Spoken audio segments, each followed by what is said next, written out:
And also, was it Wilford Brimley under the ground just like doing the worm like real fast? Like that's my personal headcanon now is that it was just Wilford Brimley like breaststroking through the ground. I want to talk to you about diabetes. Exactly.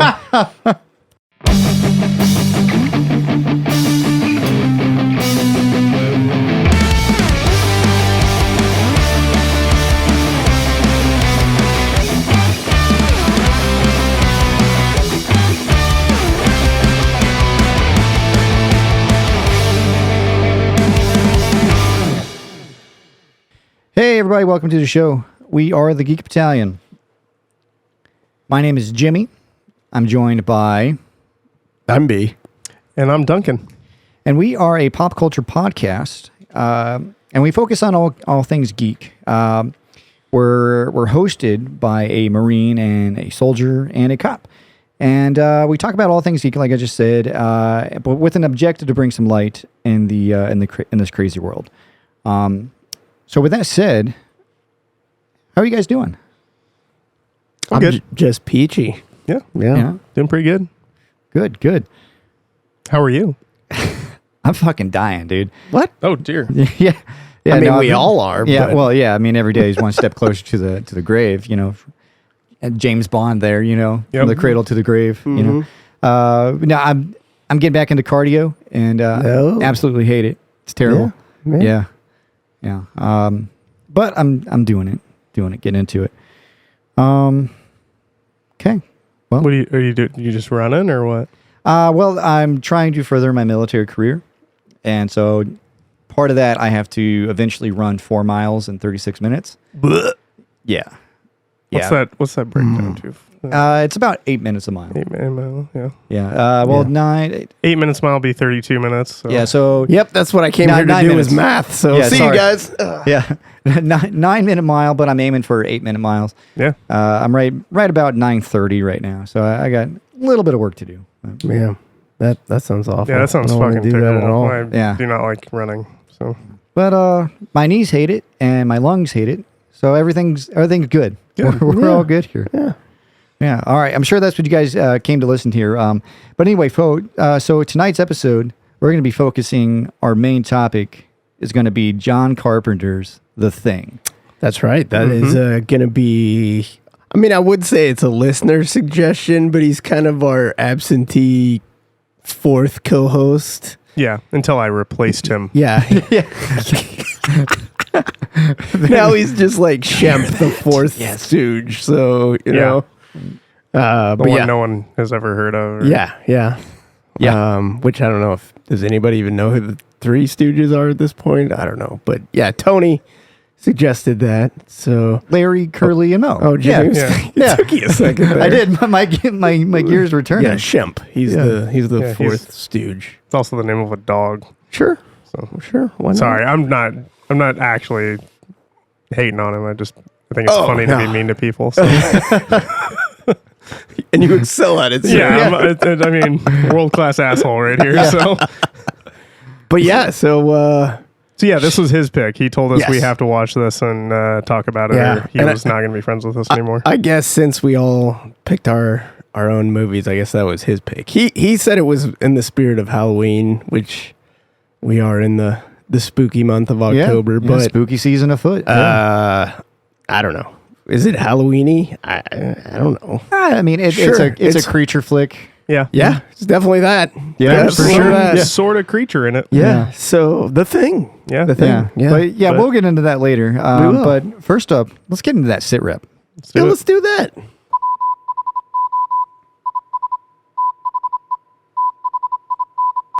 So this is the part of the show where we try to figure out the Morse code that Jimmy dropped on us.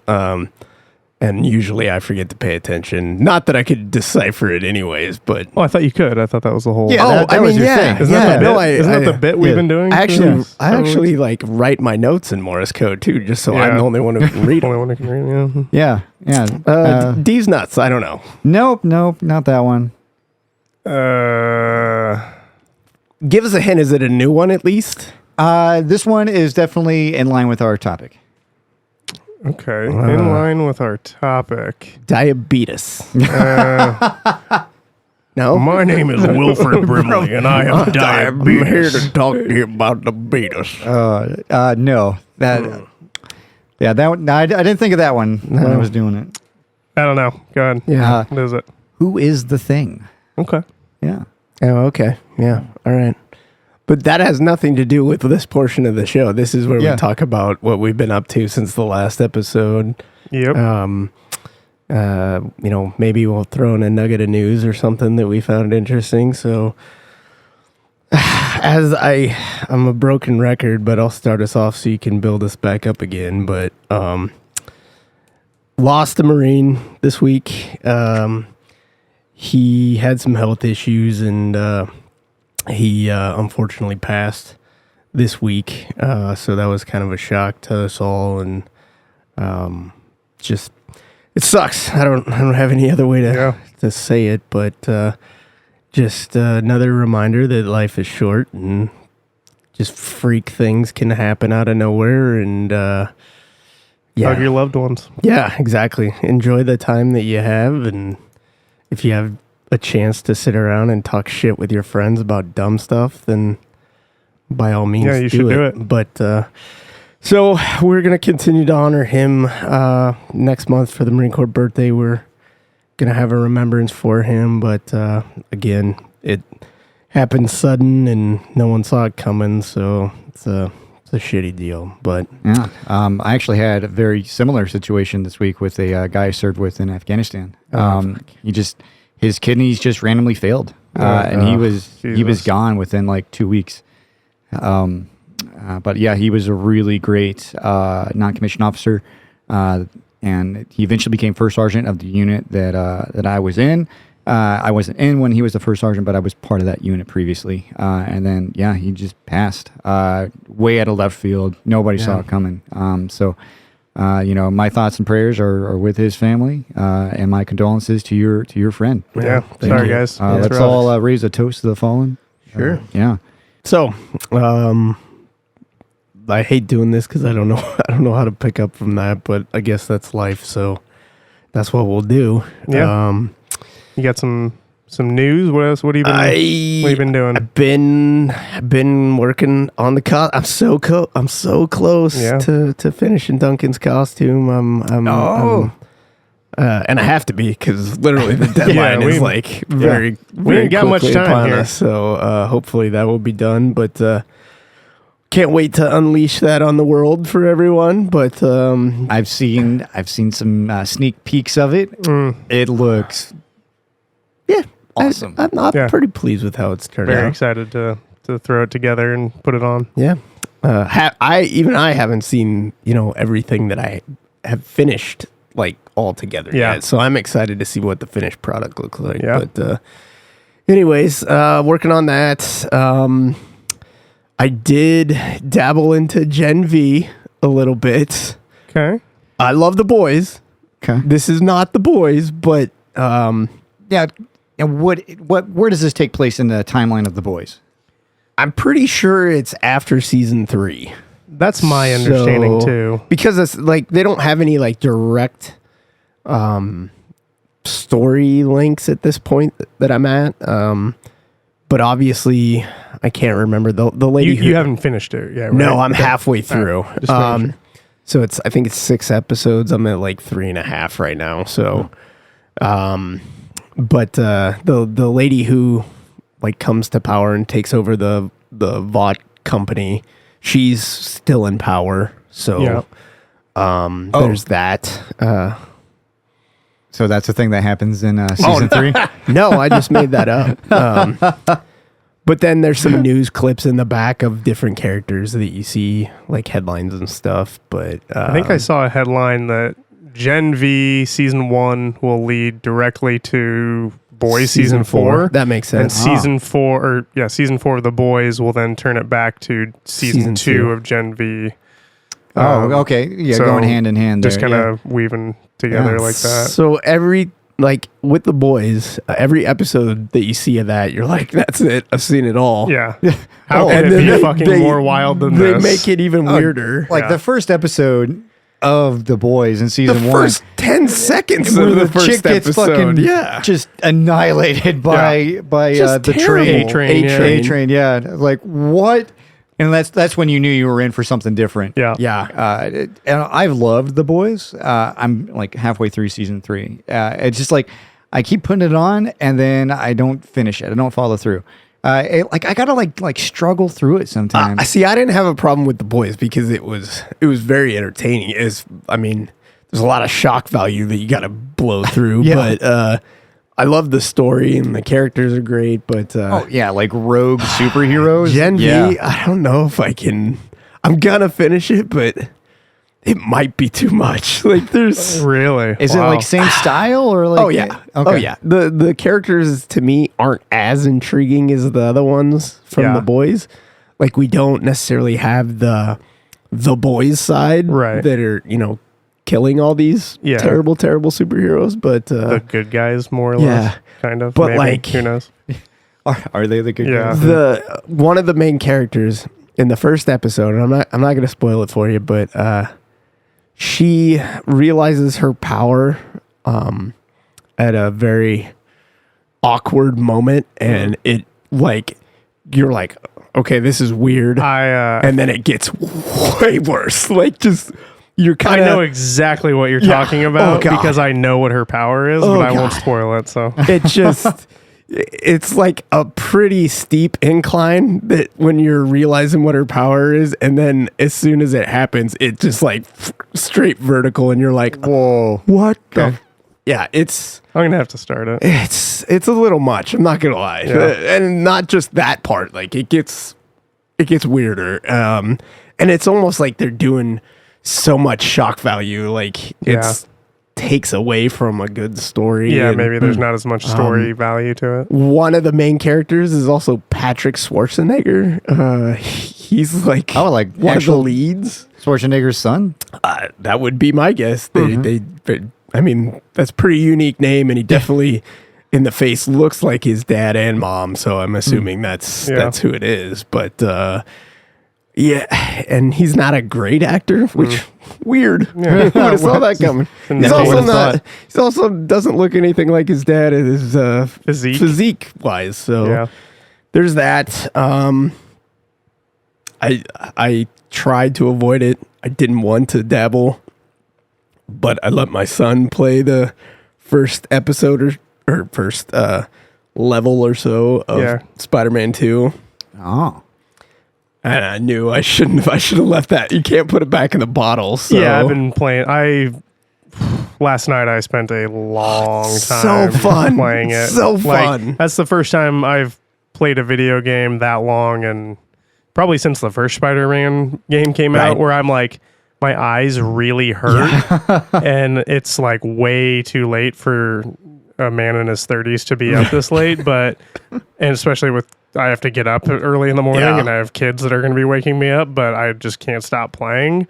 Totally I worth also- it. and, though. like- so worth it. Yeah, like I just want to like eat bad food and sit here Yeah. and play this video Yeah. game, like that sort of vibe. It's Valid. It's fucking great. I also only have one controller, so if that dies, then it's time to stop how you for the go, yeah. night. But I usually just pretty scooch fun. closer to the PS5 and plug it Just in, and plug then it I'm in like on even the- closer, and on it's the worse. rack. Yeah, that's But awesome.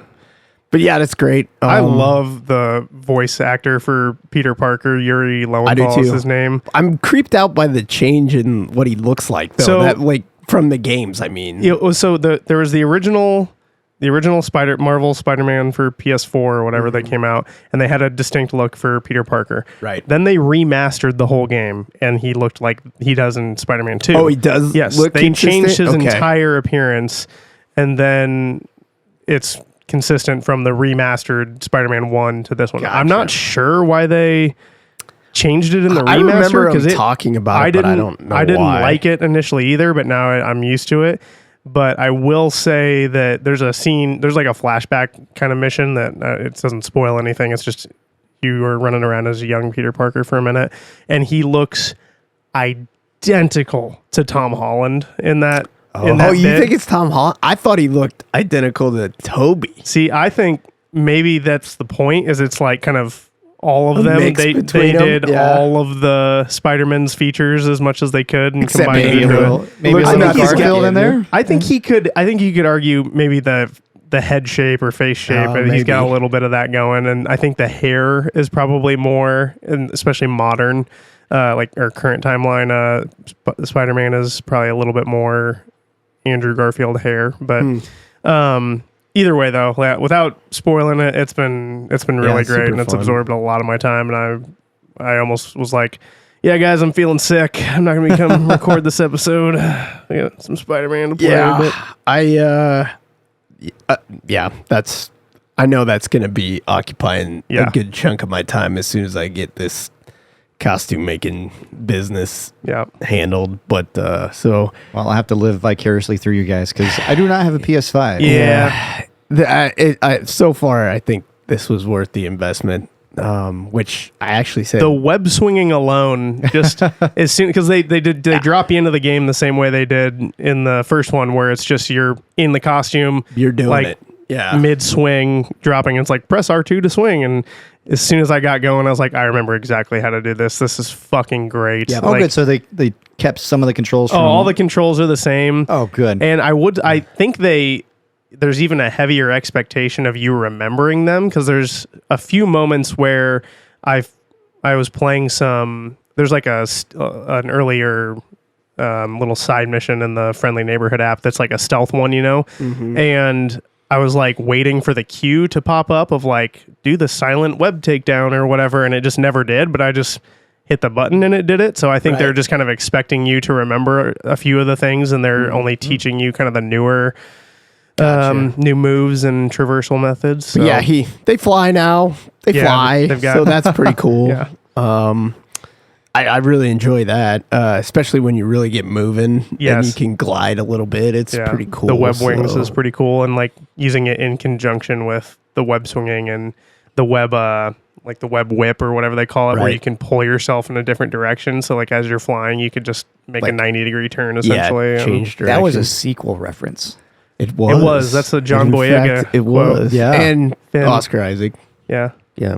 But also, have you seen Yeah. that interview clip where John Boyega makes fun of that line of dialogue because he's like, him and Oscar Isaac are talking, and Oscar Isaac's like, maybe he just, maybe like, have they ever flown before? Maybe he just forgot that they could fly, and John Boyega's like, they've been flying since the Clone Wars. Like, he No, I obviously- haven't heard that. He obviously knew it was a fucking stupid thing to say, but Yeah. it's like, I'm getting So he paid, questions that, but not the Palpatine return somehow. Well, I don't or think he maybe liked John, that either. John Yeah. Boyega wasn't really. Yeah.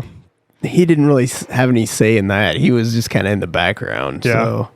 Anyway, let's Yeah, not talk let's about this. never Sorry, talk Joe. about that again. What That's else my you fault. done? segue, yeah. Other than that, nothing much. But we did have quite a bit of feedback from our Predator episode, which I loved it. I thought it was a lot of fun. Yeah, I liked it. Good episode. Our friend Tony was very angry that I chose that movie when he wasn't here to return it, because he had so many That's notes. because I for me. replaced you.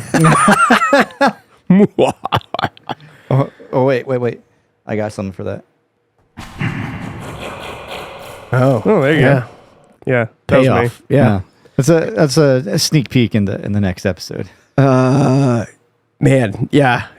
He gave me a lot of stuff here, but he said that 2010's Predators showed us the difference between the Predator and the Super Predator, which explains to a degree why the original Predator sucked. Which one was the 2010 one? I think he meant like everything after 2010, or like the teens. Because there was the 2018 one, as we discussed. Yeah, I don't know. Is that what he's When in did Alien reference- Well, Well, be Predator there was instead? Predators, which I think that might have been 2010. Maybe that one was. That's where they kidnap the humans and bring them to their planet, like the right? worst or to of the another worst. planet. Yeah, and then Topher Grace is like a serial killer or Yeah, something. Adrian Brody and Yeah. Yeah. I remember So- liking that one. I like that one a lot. Yeah, They sounds had, like, cool. Yeah. They had like Russian Spetsnaz and then like Yakuza, Yeah. and wasn't Danny Trejo in there or something? Maybe, like I don't know. Mexican Mafia or something? Yeah, he was But, pretty popular around that time frame. So he says, "Fuck off." There's no reason to reboot the original. I agree with that. He's very upset that we didn't even mention that Jean-Claude Van Damme was the original actor as the Predator, but got replaced because he was a fucking asshole to 'cause work he's a with. We've douchebag. talked about that in a previous episode. I think we just have. not when we did the Predator. Was it him or was it the Coke that was the asshole? Who knows? I mean, the Coke is just Coke, but Coke and the kickboxing. yeah, he's an asshole. But he also said that we should have talked more about Billy because apparently he was a porn actor prior to being in Predator. Sorry, was unaware of that. I'm not Interesting. into 70s and 80s porn. Yeah. I mean, like the only person I know that was like a porn actor before was Sylvester Stallone. Right. Yeah. But But he wasn't in the movie. Yeah. I guess he served prison time after that movie and also ran for office multiple times. I don't know what office, but Something about that movie and the characters in it that ran there's for a office. couple I guess. governors in there. Yeah. And it was interesting. Let's see here. We didn't even mention Mac's coldest line of, "You're ghosting us, motherfucker. I don't care who you are back in the world. You give away our position one more time, I'll bleed you real quiet. Leave you here. Got that." Wow. That was pretty good, huh? God, Where'd B go? I don't know. That was amazing. I thought Bill Duke was dead. Jesus. Yeah, I was watching the movie right there. Yeah. I don't know why I started shaving all of a sudden. That was Yeah. fucking weird. But yeah, that just cut your cheek. On he's it. mad that we didn't even give a honorable mention to that. Maybe and he should have just asked better questions or sent in any Yeah. questions to the podcast. also accused us of not being real fans for not covering those things. But Oh well, who's doing the podcast and who's sending the questions? fair enough. Fair enough.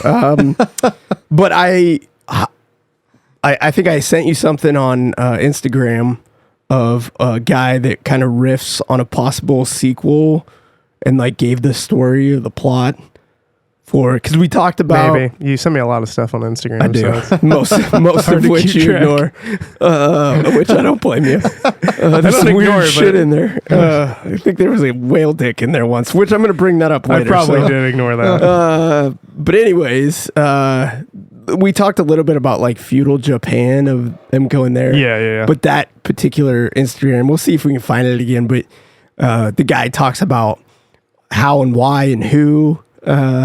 And his story was great. I loved it. If you haven't seen it, check it out. We'll repost it. But I think that would be a fantastic idea. But that got me thinking. I'm like, if I was gonna write one and like not a prequel, but maybe a sequel, I had this idea of like Arnold is in a VA mental hospital and he's just been juicing the whole time he's in there for some reason. That But makes sense, sure. hasn't said a word since this happened because he's got that 1,000-yard stare. You know? Yeah, right. Yeah.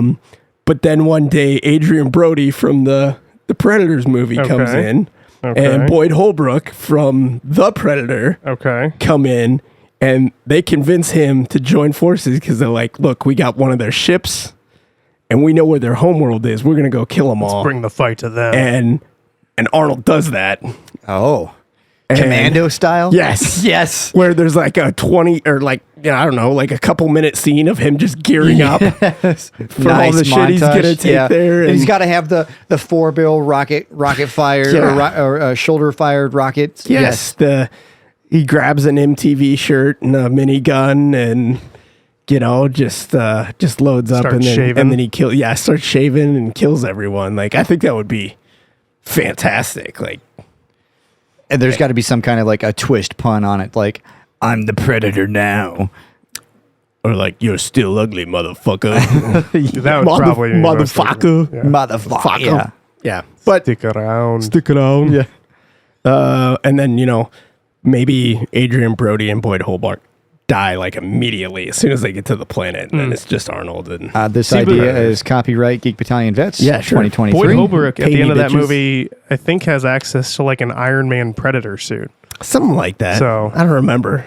Yeah. I didn't remember it was I don't know if he has access to it, but I know the government does. maybe his maybe include his son because he like He's the only figured one who out how can to fly it. Yeah, because he wore the Predator mask as a Halloween costume. Yeah. But was also calling the ship and Yeah.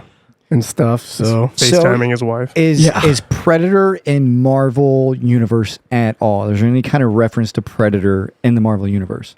well, I mean, they just released a new comic book series of Wolverine versus Predator.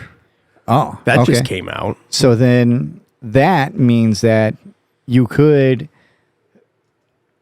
theoretically tie in actual Iron Man versus Predator, and then you could have maybe the Avengers along with Arnold and everybody else. They go on, and then it's just a knockdown, drag out. That sounds like Expendables 5 or something. Yeah, but I think Not good. like the Predator's deadly, but Yeah. like I don't. Yeah. I think Captain America could handle a Right. Predator. I don't Well, think like Scarlet Witch would just like. yeah, sure, but I mean like Iron Man could just stay away from it. Like Yeah. Yeah, he keep would its just like distance. fly up and then just use It'd see the three dots Jarvis? on his Yeah. see the three dots on his like chest or something, and it'd get hit with a plasma cannon blast, and Yeah. just be like, yeah. Anyway, and you just blast him with his fucking use actual thermal Unit, yeah, imaging. my- my fucking my unibeam. invisibility cloak and Yeah. I don't know. All my tech is better than yours. So I guess that'd be a 2-minute movie, so it wouldn't Yeah. probably be Right. very good. Yeah, probably not. But I'm glad people were into it because I loved it. I would like to see now that Disney owns, because I'm pretty sure Disney owns Predator now. That's how they correct. they've- Well, they bought Fox. Yeah, they and bought Fox and owns Fox owns all Aliens, that, so- Predator. It would be Alien cool to is a- see- is a Disney princess. Yes, it would be cool to see. I'm not sure how that works, but okay. Yeah, Start the Jesus. merch. Yeah. Sure. Yeah. Next shirt. Yep. that might I'm be gonna a good put a one. fucking Yeah. pink dress on an alien, but a little bow. But it would be cool it'll never happen, but to see some sort of crossover movie where the Predator yeah. and Well, I'm surprised. Like they did cross over Alien versus Predator. Why not Terminator versus Predator? Why Yeah. not? yeah. Oh, mean- now that's a cool idea. Terminator. I mean, the Predator. Dark Horse Comics did it all the time. RoboCop versus Predator. Like those were all Yeah. things. That in reminds Dark me of Horse, so. there's a short that I found on YouTube back in the day that I'll have to dig back up and post on our Instagram, but it was a Batman Terminator crossover, and Yeah. it's like animated, kind of anime style, and it's very short. It's like maybe 5 minutes, but it's Batman or Bruce Wayne like infiltrating a Skynet or Terminator base, and like it ends with him like getting on a radio and being like, "Can you hear me, John? I did it. I'm inside," or something like that. Oh, and then goddamn. cuts to black. It's fucking great. I'll have to find that and post it. But that I would like to see that sort of shit. That'd be cool. You know, speaking of designing a Alien Disney princess shirt, Yeah. we do have some excellent merch. We do have And- some merch. yeah. In fact, I think the 5 greatest T-shirt designers of all time are, to quote Dave Chappelle, Duncan, Duncan, Duncan, Duncan, Duncan. Jesus. Come get this hot fire. Sorry, I've been watching Chappelle show a lot, Thanks. and that's one of my favorite skits. So. Unlike Captain America, I did not get that reference. Oh, yeah. Well, I just explained it to you, so. Dylon. Dylon. Anyway, yeah, we I'm have spitting hot merch. fire, man. We have merch at it's at geekbattalionvets.threadless.com. We have a bunch of different designs. I just dropped our Loki inspired designs. We'll probably talk about Loki here in a minute too. Oh, yeah. We've got a couple of cool designs for that. One that's maybe not safe for work, I guess, is NSFW, as the kids say. It says yeah. fuck in it. So does yeah, fuck the probably. sacred timeline. And then we have a cool classic Loki crown that has a glorious purpose in there. And then we have our little avatars in the design of Miss Minutes. So those are pretty cool. Check those out. We have our Ahsoka designs if you're still on your Star Wars kick.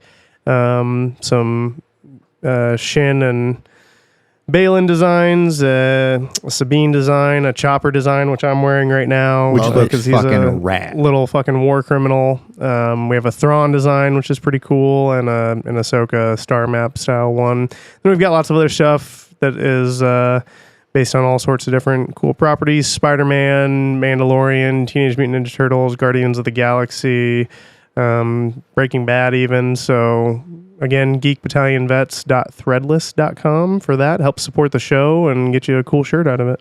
Hell yeah. Speaking of how we're doing, we just passed 2,200 downloads. So, yeah. Awesome. Wow. Yeah, That's yeah. awesome. Thanks, everybody. Yeah, appreciate everybody that's commented, shared, listened. We've gone out as far as international now. We are like officially international. We're getting a strong hold in the UK. Some strong numbers out there. So thank you to all of our international listeners. It doesn't go unnoticed. So this is awesome. This was just a pet project between B and I, and it's turned into this awesome thing. So I'm pretty excited about it. Yeah. I can't believe people haven't told us to stop yet. So I'm pretty excited. People are actually ordered us. To yeah. We haven't got a cease and desist no court letter orders yet. Yeah, they're like, no, keep doing it. So we're going to keep doing it. I had something else. We're actually on track for our best month, and I'm super excited and pumped for that. Even with our little break that we had, I mean, we're on track to do it. So. Share with all your friends, tell your friends to listen to it, force them to listen to it, put their ear up against it, subscribe, all that jazz. But yeah, let's try to break these records here. Give us one of those 5-star ratings that you keep talking about. That would be wonderful. Yeah, for sure. Yeah, that helps get us out there. And again, thank you to everybody that has listened. Do appreciate that. Yeah. Cool. Who's next? You done with your sit rep there, B? Oh, I think everyone's done with me Everyone's talking, fucking so, done with you. Yeah. So. Well, I'll go. Okay. So my wife and I, we've been watching Our Flag Means Death. Have you guys watched that at all? I've never Is that heard the of that. Taika Waititi pirate show? Yeah, it's Taika Waititi's Blackbeard show, and it is fucking amazing. It's like a fun. comedy? Yeah, okay. 100% a comedy. But it has Taika Waititi himself in it. He plays Blackbeard. We have Reese Darby. He plays Steed Bonnet. Vico Ortiz. She plays, or he. I'm not sure of their pronouns, but they play Jim. Christian Nain. Naren. He plays Wee John Freeman, aka Hodor. Oh yeah, hold the door. Yeah, hold it. Oh, still too soon. Yeah. Never mind. Moving on. I don't know what you're fucking talking about. But. Oh wait. You've seen Game of Thrones. We've been over this. No, I have not. Oh, he is not. That's right. Oh, okay, yeah, we need to dragons and change that. titties. Get on. Yeah, dragons and tits. You can't get much better than that. But anyway, so basically the premise is actually it follows the historical timeline of Blackbeard, and he actually takes Steed Bonnet under his wing, and all it and Taika Waititi was actually talking about this, and they're like, "So did you create Steed Bonnet or what?" And he's like, "No, Blackbeard actually took Steed Bonnet and it just says they were together and doesn't give anything else about it." So they've created this cool little story about him. And it's just funny. It's got tons of gore in it, which is great. If you like that kind of stuff, tons of piratey stuff. Season 2 has just been great. You can find it on Max. 2 seasons, huh? I've never even heard of it. Yeah, I hadn't heard of it until I saw a release for the second season, so that was the only reason I knew. I wonder if we have a good friend Cheeto that's a big Blackbeard fan. Oh yeah, I wonder if he's digging that. I'm sure he would. If he likes Blackbeard, then it's right up his alley. I think he just likes the slitting throats thing that he says a lot, but maybe, Definitely a lot of he would slit like throats. a funny one. I mean, hoist the black flag. Yeah. Slit those throats.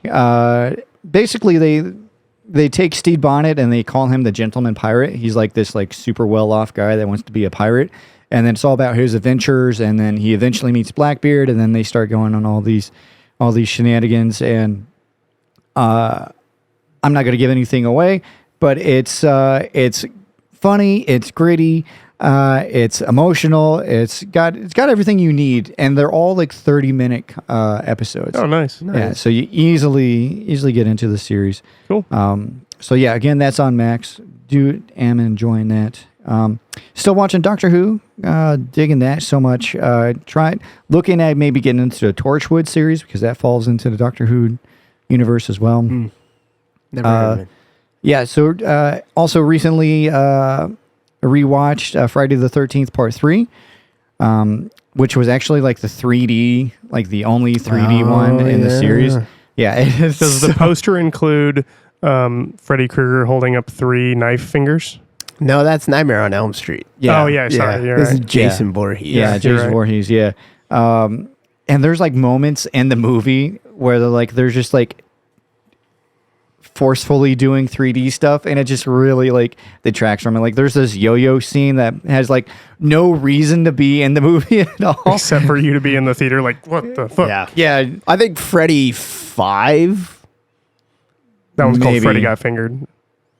No.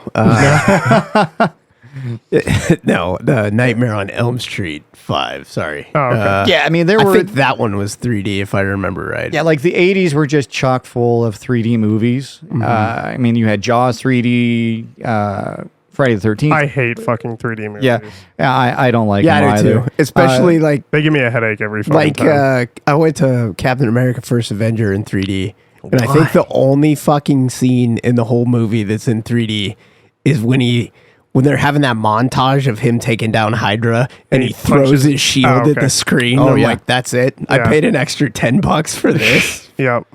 Yeah. I was not too thrilled with the 3D resurgence a couple of years ago with like 3D TVs, and you still had to wear the I glasses. mean, it's gotten a lot better, but yeah. I mean, I went and saw Avatar, the first Avatar, in 3D.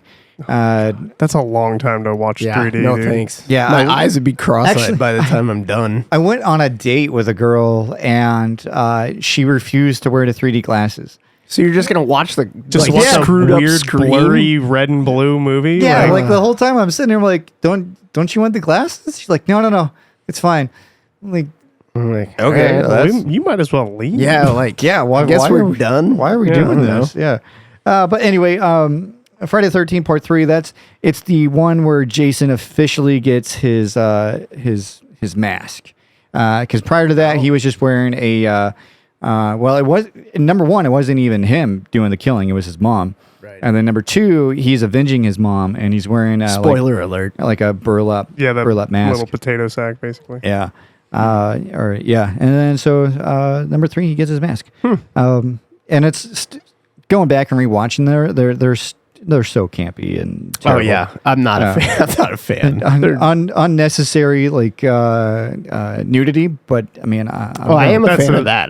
That's yeah. a staple. It's all necessary. gratuitous nudity. Yeah.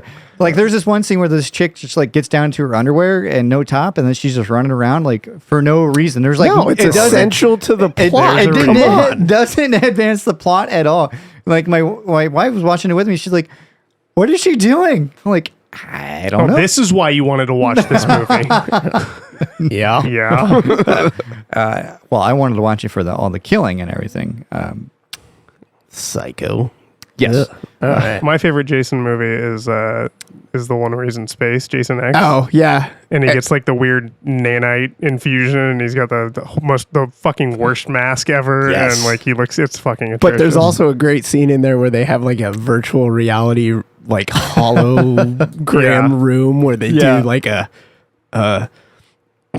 sleepover scene where again there's some nudity and all the co-eds are in their sleeping bags and he grabs one of them in the sleeping bag and is beating the other ones while swinging her with it's Yep. great. Oh, My man. favorite is Jason Takes Manhattan, which is That's I think 8, and Yes. that boxer gets into it with was him, just and gonna then say that Jason scene. punches his head His off, head and is it's clean off his yeah, shoulders. it just rolls down this building. Oh, it's so great. Yep, that's a good one too. But yeah, so watching that, I love the Friday the 13th series. It's got a special place in my heart. Let's see, moving on. City Skylines 2 is about to release on the 24th. A lot of YouTubers already have the full game and have been making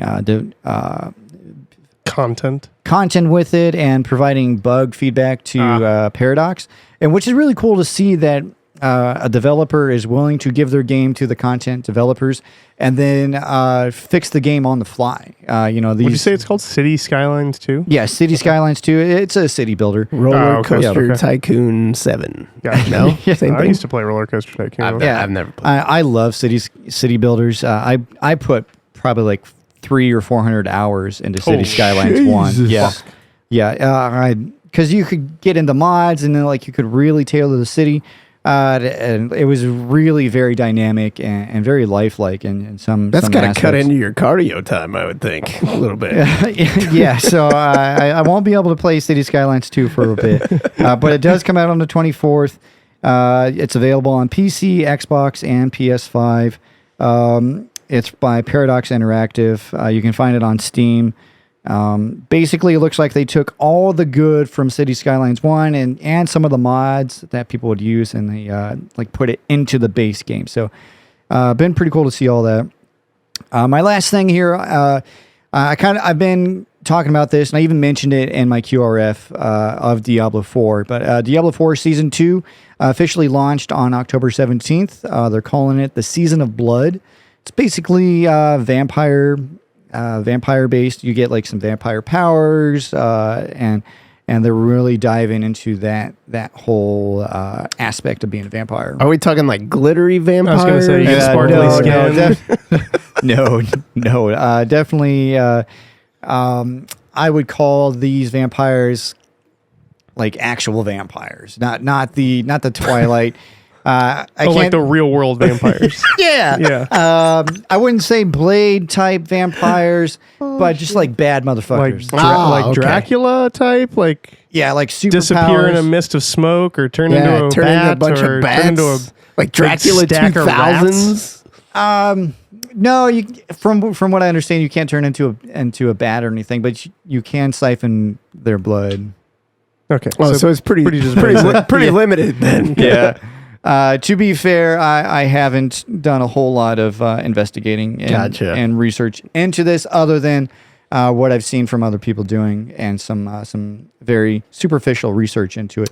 Right. But the big issue though is that it has been plagued with progression issues. Plagued. Yeah, there you go. Yeah, and battle pass problems. They even had to delay the launch because there was technical issues with crossplay. However, it seems like they've kind of ironed some things out, but it's still kind of touch and go. However, as I was harping on it, and even some of my other friends that listened to the QRF, they agreed that it became a grind, and it was just really boring. But Blizzard's objective with this new season is to get rid of the grind and really reward players for the time that they put in. Nice. So maybe once I get done with some cardio and I find some kind of free time, maybe I'll get into that. But that's all that I have for my state rep. Nice. All right, my turn. Invincible Season 2 dropped a trailer, like a full-length trailer. Okay, but the show's not out yet. No, show drops November 3rd. I thought I missed it. Nope, we got time, November 3rd. I'm super pumped for this. Yeah, I love the first that show. First season is fantastic. If you haven't seen it, I don't want to spoil it, but don't let your kids watch it. It's a cartoon, so like it's animated, and the animation style looks very like friendly. And it's not. Yeah, it looks like very 90s cartoon. Yeah, it's very. Yeah, and very X-Men. They 90s, fucking bait you in the first episode. So do not let your kids watch it unless you're just okay with them seeing lots of gore. Unless you want them to be equally terrible people when they grow up. Exactly. But I'm really excited about that. It looks like they're tackling some sort of multiverse style thing. That's what I heard. Yeah. I think just based on the trailer I saw that it looks like it's probably going to be a little bit more of a nuanced take on it, but we'll see. And then I've also been playing PS5 Spider-Man, like I said. It's been great. It's fucking awesome. There's been some news that has dropped about kind of the state of Marvel TV. Marvel fired all the writers and the remaining directors for the remaining episodes that have yet to been shot yet of Daredevil Born Again. Wow. Which that's just cleaning house. Like, okay, Yeah, we're done here. Weren't they kind of deep into that though? I don't know how deep into the filming they were. I don't know if it was balls deep or not, but yes. So this happened like just after the SAG-AFTRA or the WGA. Pretty much as soon as the writer's strike cleared up, they're like, actually, you still don't have a job. Wow. And fired them. And it sounds like Marvel is kind of overhauling and rethinking their entire TV division, which I didn't realize this until I started kind of looking into it, but I guess they've never really done TV in the same way that like traditional TV shows and studios have done TV, where, you know, you're thinking you're like ABC and you want a cop drama. So you you reach out and you say, hey, we're looking for this sort of thing. Send us your pitches. You come in, you pitch it to the studio, and they're like, cool, we like that. We'll pay for you to make a pilot. If the pilot's good, they make the whole season. Maybe they tweak some things, and that's why you often see pilot episodes where they just look kind of a lot Something different, changed, or they have a yeah. different color palette, or the character's hair is different, or whatever. Or But a completely different person now playing a sure, different, yeah, that different too. character. And they recast or whatever. But and then they make the show because they've tested it. They've seen that it is going to be successful. Well, apparently Marvel doesn't do that. They're just like, hey, we want a Daredevil show. What's your Daredevil pitch? Cool, we like that. We need 20 episodes yesterday. So get to it. Well, and they also said that clearly Kevin Feige has nothing to do with the TV side of things, because there is no overarching vision for not just all the TV shows tying in together, but the individual TV shows. Like, they start making them and they're like, what do we do now? It sounds like it's kind of like the first Iron Man movie, where they didn't really have a script, and like on the day they were just kind of like writing scenes and improvising and doing a lot of work like in the moment. And it just, unfortunately, like with Iron Man, it's great, it worked. Right. They somehow hobbled together a fucking amazing movie that you know, here we are today. But they have not been so successful with most of their Marvel TV shows. Loki probably the Loki only is definitely the exception. most popular, and I would say Loki is a solid, like, good show. I would say everything else has been Well, the Scarlet Witch, her WandaVision. WandaVision. WandaVision was good. That was really good too. Yeah, WandaVision was pretty It good. was all right. But I would say more or less everything else has been lukewarm, like at best. And I don't think anything has been particularly like astonishing, like great, really good TV. I love Loki. I mean, do it's too, good. and I think I like the second season already more than I really? like the first Wow. season. But maybe I don't know. I might have to rewatch the first season because I felt like maybe I didn't appreciate it as much as I should have. Now that I'm watching, I feel like I did love it in the moment last time too. Yeah. But Falcon's episode was pretty good. Or Falcon and series- Winter Soldier. Falcon Winter Soldier. no, Yeah. that was a huge disappointment. Unfortunately, it was plagued by a bunch of reshoots, and like they had to cut a bunch of shit because they had a story about like a virus, and it was right in the height of COVID, Yes. and like so they edited a fuck ton of shit, and it really messed up the story. I enjoy Anthony Mackie and Sebastian Stan in that, absolutely. and there are some really fun moments. I really like their little therapy scene in that show. It's fucking great. But and of course, Kurt Russell's son Wyatt Russell, is the U.S. agent in that. he's pretty good. He's really good at playing a character that nobody liked and everybody really wanted to hate. Yes. Because he replaced Chris Evans. But anyway, so it sounds like they're kind of rethinking it and maybe like, let's hire some showrunners, let's commission some pilots, let's plan for a multi-season make an idea. TV show. Yeah. Let's have an overarching idea of where we want to go for this, at least this series. If not like how it ties into everything else, but on the other end of that, it sounds like their Wonder Man show, which they had cast Yahya Abdul-Mateen, who I heard plays about that. Black Manta. Yeah. Sounds like that's probably never going to happen. Which I think they were. I don't know if they'd started principal photography, if they were in filming or not. Yeah, I'm not sure. But it sounds like that's not going to happen. Which I don't know much about the character, so I'm not like particularly heartbroken, but. You don't see that, or at least maybe you do more now, but you haven't really seen that from Marvel. There's only been a few projects that they've announced that then they've been like, yeah, shit. And like the big one that comes to mind is like they announced an Inhumans movie back in the day, and then they were like, no, we can't do that. And then they put it on TV, and it's the worst thing that Marvel has ever made, hands down. Yeah.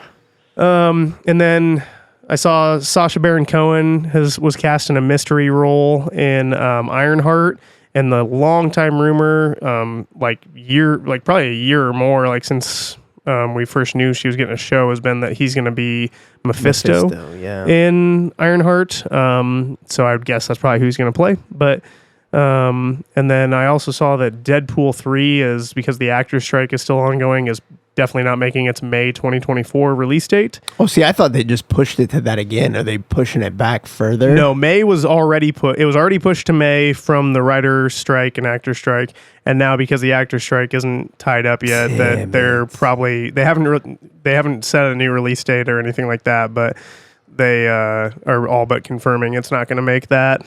And then Loki, I've just watched Loki, so.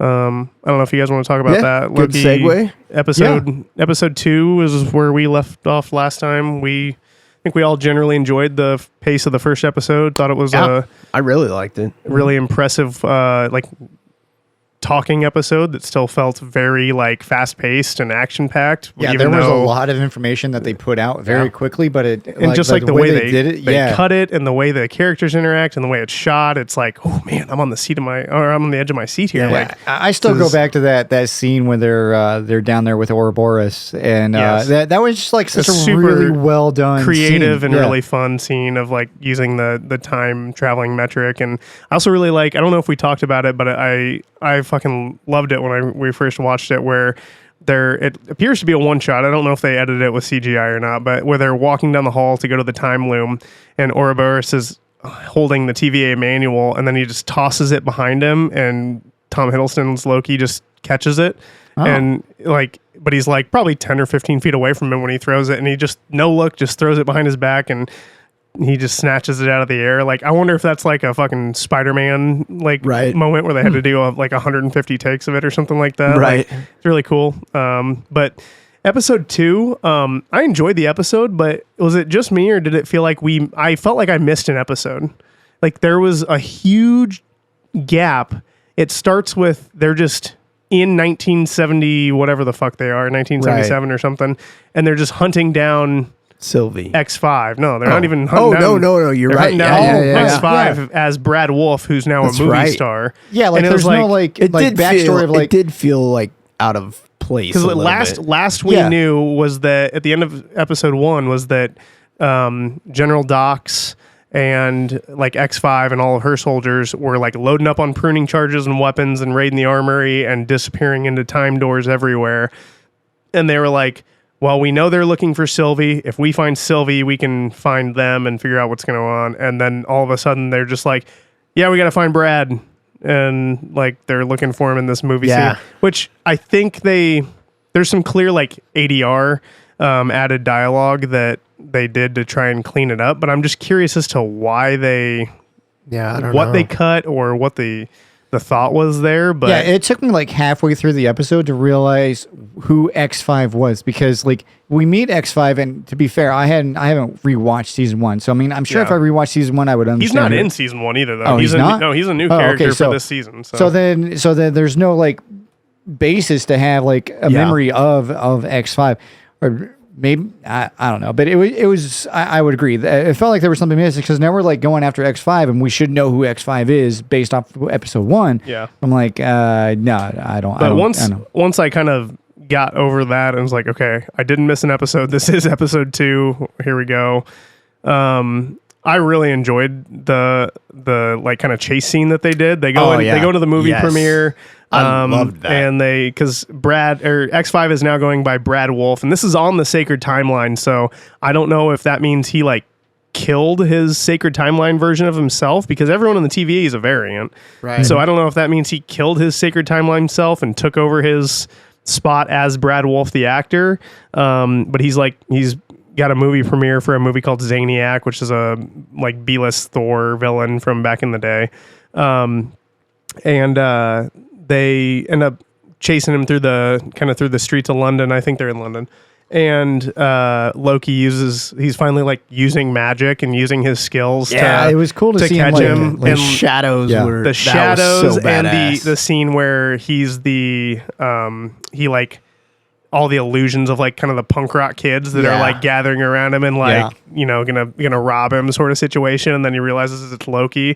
And they do kind of the same thing they did in Ahsoka in the training scene, where you think you're where we had last seen Loki, they pan the camera with Brad's head turn and Loki's there again, and you're oh Jesus, there he is, which jump scared they kind of they did with Ahsoka in the training scene and stuff. But I really enjoyed that. I really liked his using the shadows to grab Brad and hold him against the wall. That was awesome. Apparently, there's some kind of like an Easter egg written on the wall.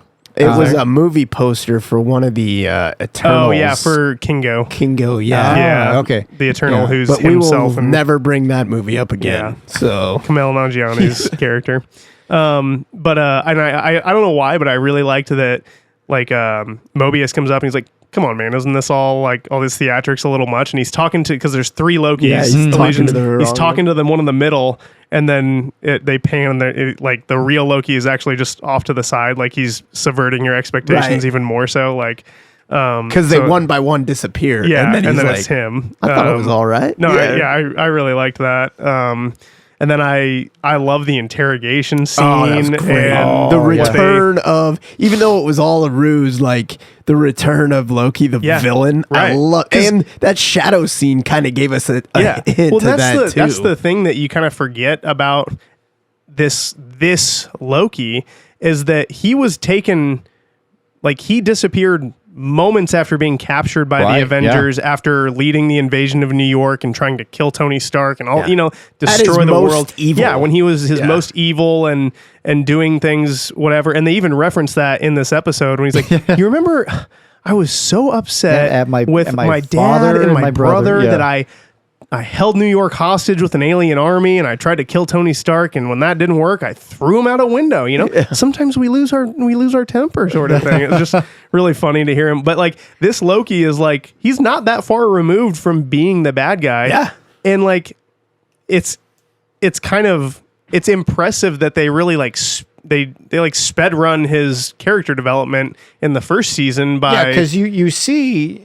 He's a completely different variant of this person, but I mean, it's in line with his overall character, right? Yeah, because he does become a good guy at the end. Yeah, right? and like when we see him, that's because he falls in love with himself or Sylvie. Yeah, with Sylvie. A variation I'm of more himself. like in the movies. Yeah, in like the traditional Marvel timeline before the show, he becomes a good guy and then dies. And so they do a really cool job in season 1 of speed running his. He even says, "I don't think he's coming back from that one." Of speed running his character development in the first season, and it was cool, like you said, to see him like. I'm still kind of an asshole. Like I'm still not that far removed from being the bad guy because Brad's like, "You're a villain, Loki. Do that. You're good at it. You're a loser, and like you hurt the people you love." And he's just like, "You're right. I have done a lot of terrible, awful things, and maybe I've just been waiting for the opportunity to do some terrible, awful things to you." Yeah, and you can tell that this just like compounds all that we've been saying about Mobius and Loki's characters like working together. Their dynamic of so great, and how they pulled that off too. Of like, they made it look like. Yeah, he actually tricked him to leave in the room and lock him in. I wasn't certain if Mobius was actually locked out. I was like, he's really like this could be like this wasn't part of the plan and he's going off script, or this is part of the plan and turned out to be part of the plan. But that's how good the moment was, that you weren't sure if they were really fucking with Brad or if Loki was just like, "I'll just fucking kill him. I don't care." Like, but the best part of that was you find out after the interrogation is over that it was Mobius's idea to do all this. Yeah. And I was like, "Oh, this is great." Yeah. So who's more fucked up, Mobius or Loki? Yeah. And we get some interesting kind of character development with Mobius where he's talking about how he doesn't want to know who he was on the sacred timeline because he's terrified that could be something good. Like, he's like, if I was like a fucking homeless person who's, sucking dick for crack, that's going to be terrible. That's a direct quote from the episode. I got these cheeseburgers. I don't remember that. He's like, I could handle it if it was something bad, but what if it's something good? Like, which I think means we're probably going to see that he was ripped out of probably a pretty good life, is my guess. Probably. There's a theory probably that had a jet ski. Yeah, he's the young kid in 1978. I did see that there's a theory that the McDonald's employee. Oh, the one that's like in love with Sylvie. It clearly has a little crush on Sylvie at the end of that. Huh. But there's a theory that they're the same. I don't know if that'll turn out, but there's a scene in the trailer footage that we've seen where Loki is at a jet ski dealership, and you can see Owen Wilson in the background with a female character, so it looks like maybe this is like his place on the sacred timeline. We're going to see his wife or the jet ski salesman, whatever. Yeah, whether he was a salesman or he was buying one or what the case may be. But so that was a great episode. It's called Breaking Brad too, by the way. Which I saw really that. enjoyed. I read that. I chuckled at that. And I guess the kind of the end of it, they figure out that because Brad's being super weird the whole time, and he takes him to Sylvie, and they meet Sylvie, and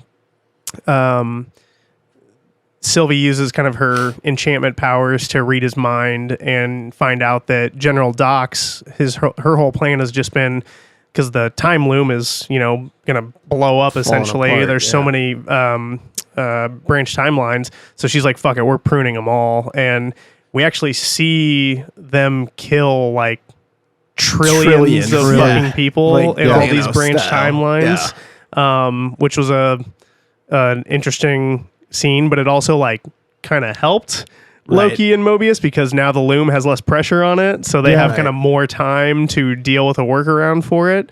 But I also felt a little bit like Loki in season 1 where he's explained it to Mobius. Very sad. Anyway, that's exactly what it is. Oh, that's sad. terrible. Yeah. I thought they did I agree that, like, me personally, I was just like, oh man, all those people I didn't know and didn't care about are dead anyway. But anyway, I thought they on. did a good job in the scene, because now, like, like Hunter, I think it's B-15, the one that has kind of turned into a judge and is kind of running things at the TVA now. She is like heartbroken that she's like, we all had lives on the timeline, we're killing billions of people, like, you can't do that, and then this happens, and she's her like, and Casey were both like devastated, absolutely floored, and Sylvie is too. Yeah. Like, she's I think Sylvie's great in this season. I do too.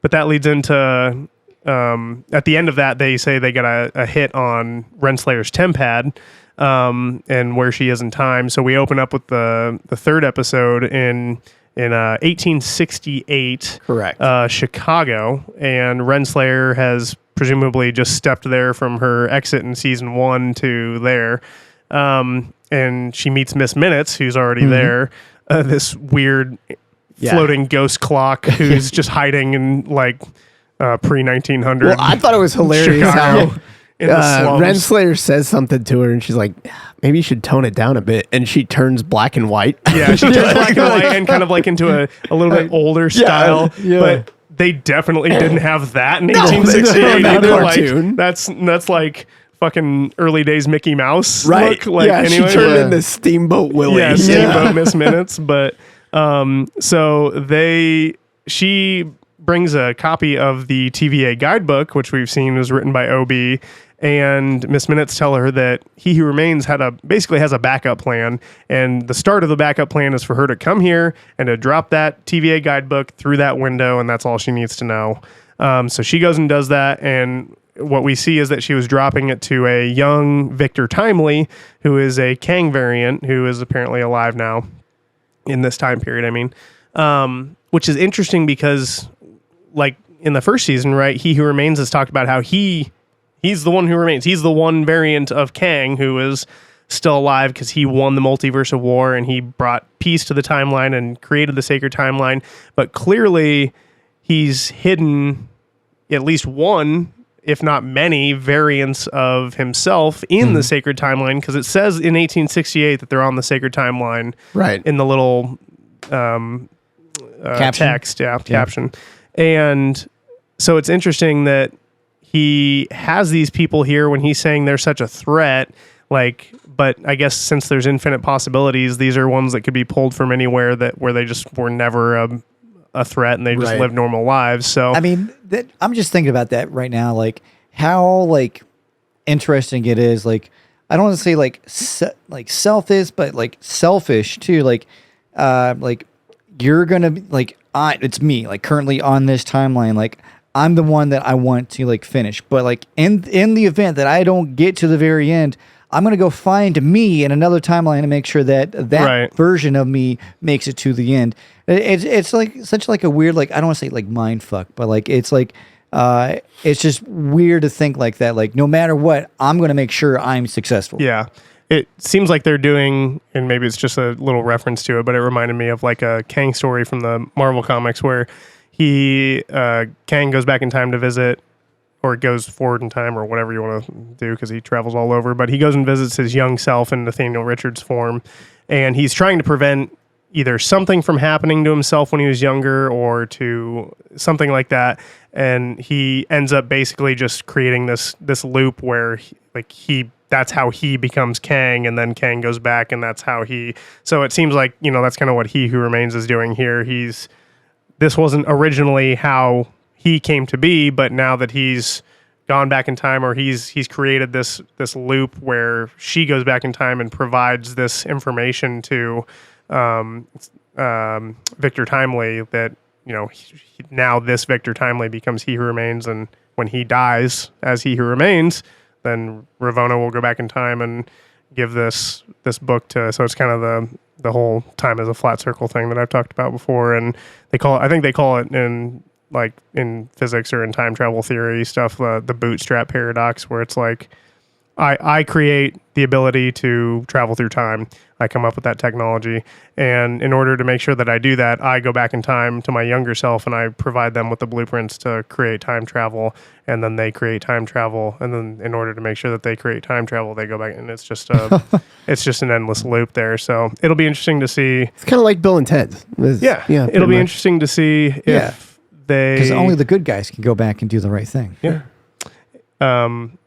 Be interesting to see what happens though with Victor Timely, because we see. I think more interesting about this though is that we find out his name. Like, we didn't know his name. That's this variant too, because in the comics, Kang is Nathan Richards, who's Reed Richards' great grandson or something. It's it's several. He's from the 31st century, but. Which he Who Remains mentions too in the first season, but Victor Timely was an alias that he used in Marvel Comics when he went back in time one time, and he was also Immortus and Pharaoh Rama Tut and all sorts of different machinations that he had, which was really just retcons to previous characters that were created, and then they were like, actually no, it was all Kang, when they did a cool story or something. So okay, so then thinking about this, because I'm very much not about this, I don't have the knowledge into this. Sure. So then this Victor Timely, then, that is on this timeline and this period, could this possibly be a different version that he's taken from another timeline, dropped off and onto this timeline? So that's what I think is happening. I think that He Who Remains, he's the one who created the sacred timeline, right? We saw in the first season, he knew his creation of it was so detailed that he knew every line of dialogue that everyone would ever say. As soon as Loki and Sylvie come to him, he has a script right in front of him of exactly what they're going to say. And so he knows everything, which means that the sacred timeline is nothing natural. It's completely artificial, right? It's the timeline he created that leads to him being in power. Mm-hmm. And so I think what he did is he took these essentially harmless Nathaniel Richards or Kang variants from throughout the different branch timelines after the multiversal war, and he plucked them from the 31st century or wherever and planted them into the sacred timeline in just random, they even, Mobius, when they go back to 1868, they're trying to figure out why the fuck they're there, because there's no major historical events, there's nobody famous that's born that year, it's just kind of an innocuous time to place this character. So I would guess that that's kind of been his contingency plan, is he's got these, if I provide these Kangs with the right information, then they'll become me, essentially, or they'll become a variant that I want. But if they don't, and they just live their lives on the sacred timeline, they're harmless. They're nobodies, and they don't branch a timeline. And what we see is after she gives the TVA guidebook to him, the next time they jump 25 years ahead to 1893, now it tells us they're on a branched timeline, because now he has that information. That's where the branch cut off, and he's making his way into becoming a version of He Who Remains that can then consolidate the timelines into the sacred timeline again. But I thought the Chicago World's Fair stuff was fun with it was cool. Loki and Mobius running around there. Also made me think that Jonathan Majors was he's just a damn good actor. Yeah, it's unfortunate. Too bad he's a fucking terrible person. Yeah, it sounds like but- he's a piece of shit, but the dude has a very wide range of like performances he can put on. Sure. I mean, like I guess I don't the whole like kind of like Thomas Edison and the stuttering, and he's got very like Frederick Douglass hair, who's a famous African American inventor and writer and shit.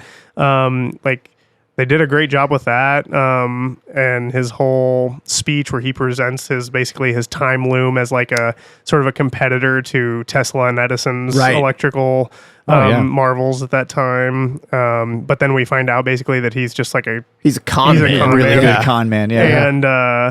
And which is funny because you hear Loki like, you're a confidence trickster. It's like, okay, pot, this is the kettle. Like, calm down, bud. Like, that's your whole that's thing. your whole bag. That's your whole fucking thing. You're just actually magic. So, but we get to see they do an interesting little reference because they go to like a Nordic exhibit, and it's got Thor and Odin and Balder the Brave, which I think is maybe a little bit of an in joke because Balder the Brave has been like a rumored cameo or character to appear in several different projects. Most recently, he was supposed to be on the council in Doctor Strange, played by Daniel Craig. As played by Daniel Craig as Balder the Brave.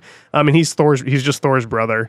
He's a big deal in God of War too. Yeah, Ragnarok. He is. You kill him anyway. Or not Ragnarok, the first one. Yeah, the first one. But his legacy is still a big deal. In that. But it's interesting though that like we still see that this Loki still has a little bit of like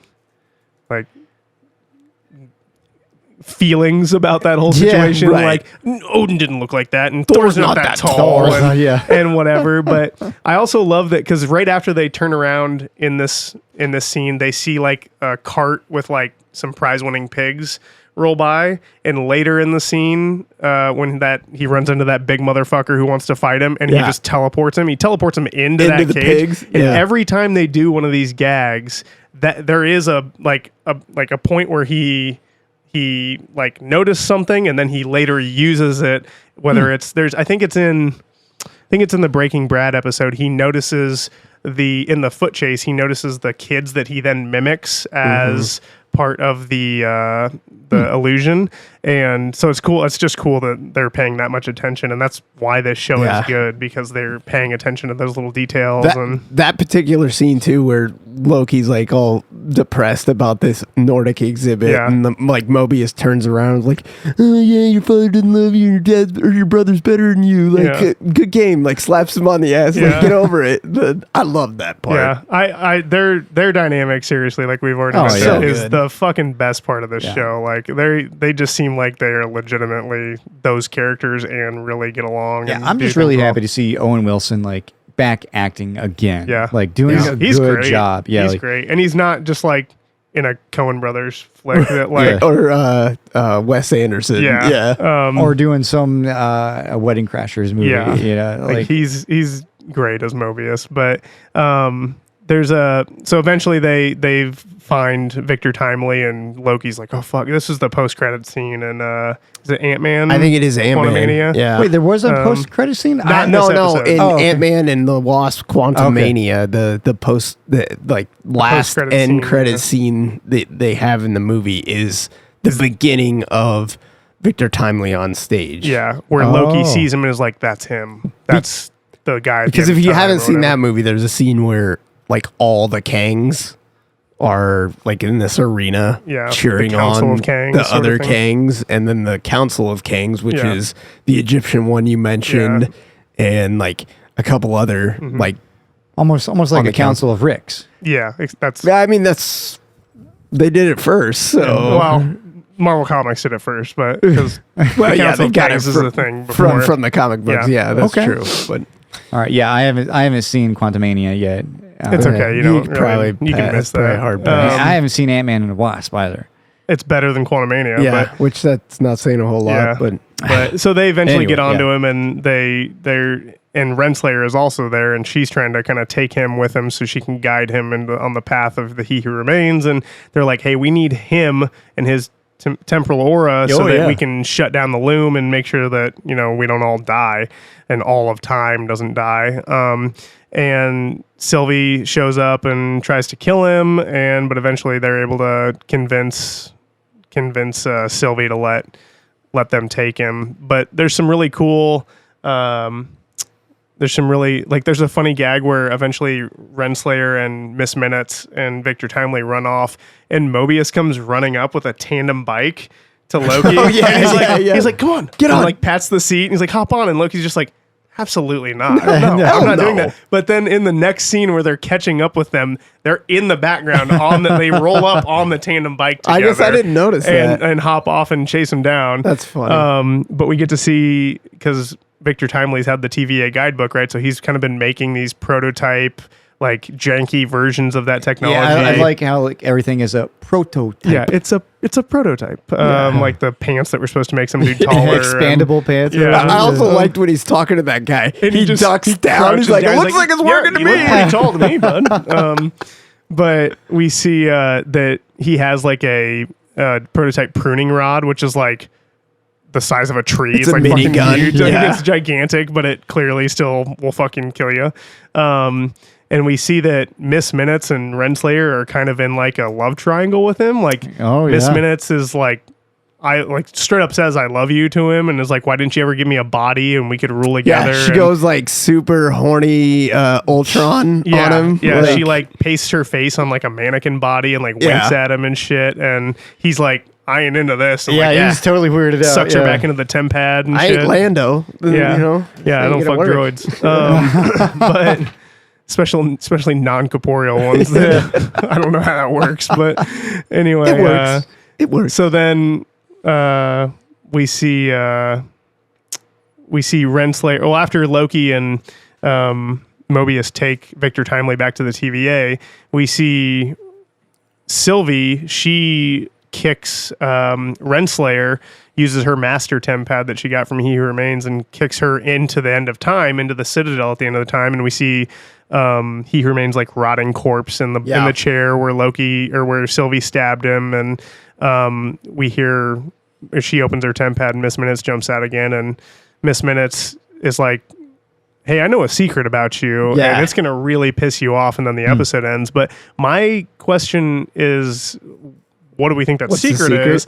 And do we think that Renslayer is possibly a Kang variant like Damn it. Sylvie? See, I thought I had something special. No. Yeah, that's I exactly think, what I thought it was she going to be. might be a Kang variant, I but think I it also is, think too. that might be, if I came up with it, it can't really be that impressive, so it's probably too simple.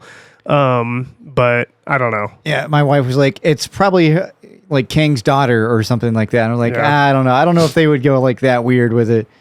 I mean, maybe. I mean, well, I guess he did kind of touch her Well, on I'm the just boat a little bit. I'm trying so- to figure out like what would piss off Ravonna that he would keep secret from her. And I don't know that like her being a variant would What necessarily. about being his mom? Yeah, Sylvie maybe. killed her son. Oh, okay. I see what you're saying. Yeah, like either her daughter or her mom. Yeah, that would be, I don't know. or his daughter or his And I mom. also want to know what the fuck Miss Minutes actually is. Like, she explains herself that Yeah. she's like an AI that he basically gave sentience to, but like, But she's also got her own agenda, too. she's got her own agenda. She really wants a human form. And it just makes me think that she's maybe like she was somebody, like maybe she's a variant of like, or was a variant of like Renslayer that he deconstructed into. Oh, yeah. into what, this. what if the thing that pisses It's like, Renslayer off We're the is same person. we're the same person. That's something. So, I mean, which I've talked about how much I love voice acting. Tara Strong, yeah. as Miss Minutes she's really fucking better solid in known this. as Harley Quinn Yeah. from the Arkham Yeah, games, she's done. I mean, think. she's done tons of stuff, but that's where I primarily know her from, or where I was introduced to her when Miss Minutes turns into the giant kaiju ghost clock, and Yes. it's like boo, and then just like laughs and chases down all these people at the World's Fair. I was like, that's it's just I really good. also think like maybe we'll see what happens. The secret that she knows is that the truth, or is she still playing her own game and Yeah, trying to that's true. There's trying a to lot of- figure out a way to deceive Renslayer. Yeah. The fact, I get it that they're stuck there together, but like the fact that she's immediately forgiven her for getting Victor Timely to kick her ass off the boat. Yeah. Yeah. Yeah. So- It makes me curious as to what episode 4 will bring. But we're halfway through. Yeah. This series. They got so, a lot to wrap up. In Only 6 episodes? Yeah. yeah. Wow. What do you think we're shooting for Loki and what is the end game? I feel like it's going to be the next big tie-in, but then, with the 'Cause news that we just heard from Marvel that like the TV shows aren't going to really have anything to do.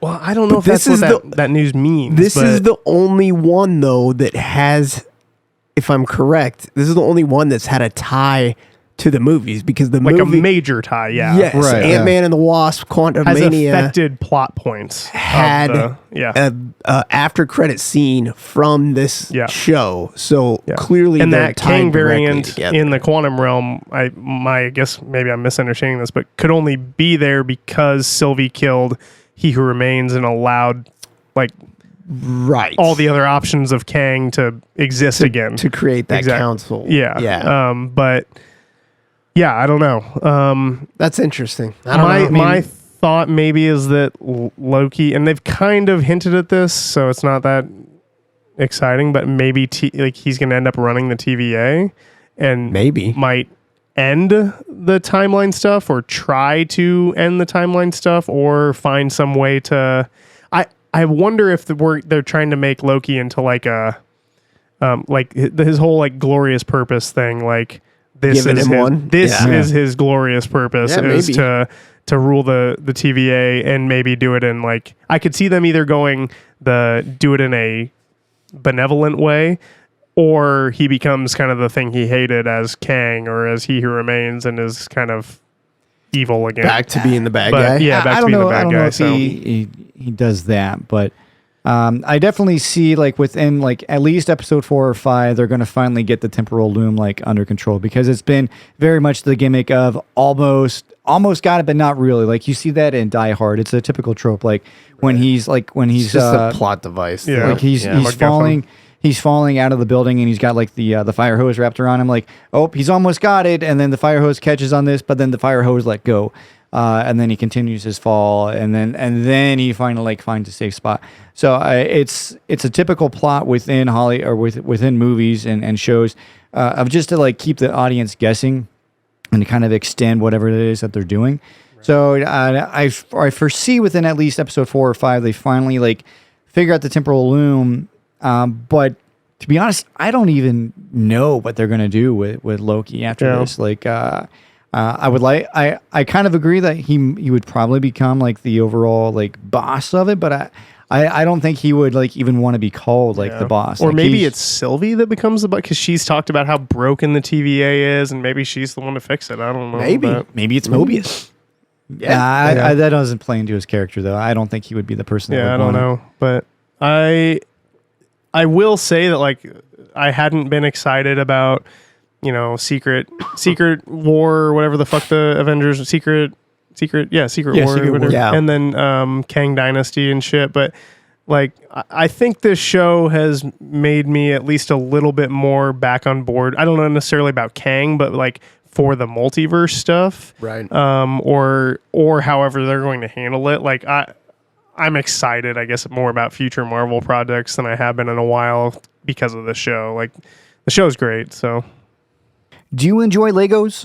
Do your kids enjoy Legos? Well, if so, be sure to check out Nebraska's largest Lego convention of the year, Brick Days, November 18th and 19th at the Lancaster Event Center in Lincoln, Nebraska. There will be custom creations from the Lincoln Omaha Lego User Group and Iowa Lego User Group. Vendors from across the Midwest will be selling Lego sets that are current, retired, and hard to find. Vendors will have minifigures for sale as well as loose Lego brick. Finally, something veterans may find appealing, they will have Brick Mania as a vendor selling custom military minifigs, sets, and an assortment of Lego-sized weapons. Again, this is Brick Days, November 18th and 19th at the Lancaster Event Center in Lincoln, Nebraska. Times are Saturday, 10 a.m. to 5 p.m. and Sunday, 10 a.m. to 4 p.m. Tickets are available for $10 for adults and $5 for kids 8 years and younger. Brick Days, November 18th and 19th. Go check it out and see what you can create. But yeah. All right. Should we get into the formation? Should we do the thing? Yeah. I like it. Fall in.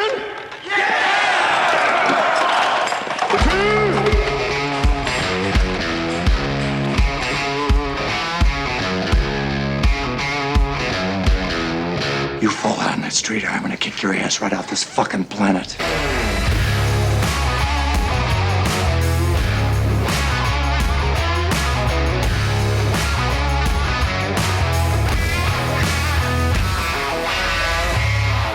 The formation. He did it again. I think it's back. Yeah. No, that was part of the thing. Oh, yeah. Yeah. the thing. The thing. The thing. Yeah, that's get ready not- for that all night. That's not going to get old. Yeah. So, What thing? as I said before, I keep that thing on me. Motherfucking thing. Oh my God. Fucking thing. As I said before, this was technically, I mean, it was a listener request, but also, You hear that? You're a listener.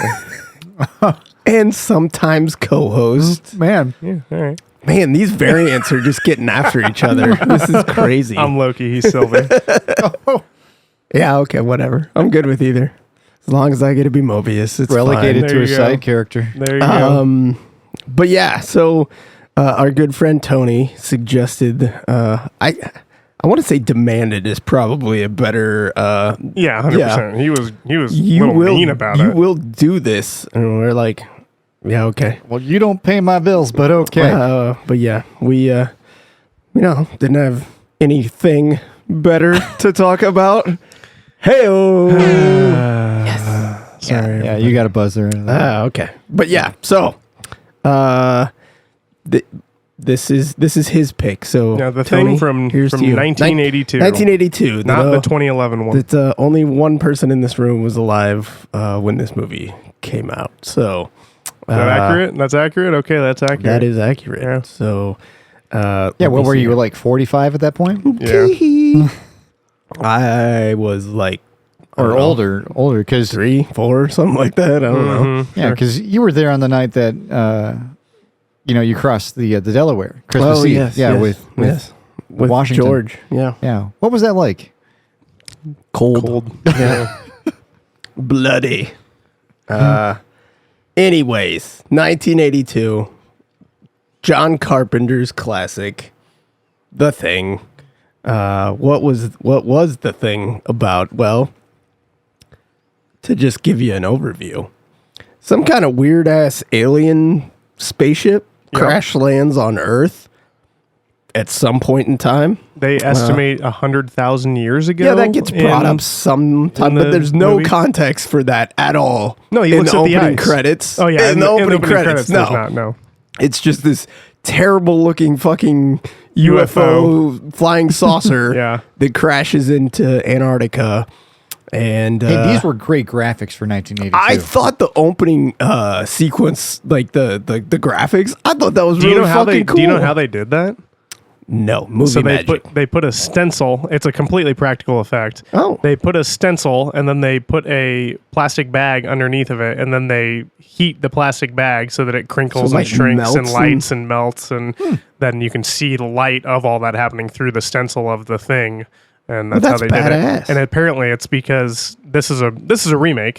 If you didn't know, I think it's the right, 1954. yeah, the thing from Oh, no shit. I didn't write it down. It's like the thing from another world or something like that. But that's the same intro kind Really? of text thing that they did in that movie. I did and that's not his know that. direct like homage to it. So I just got learned.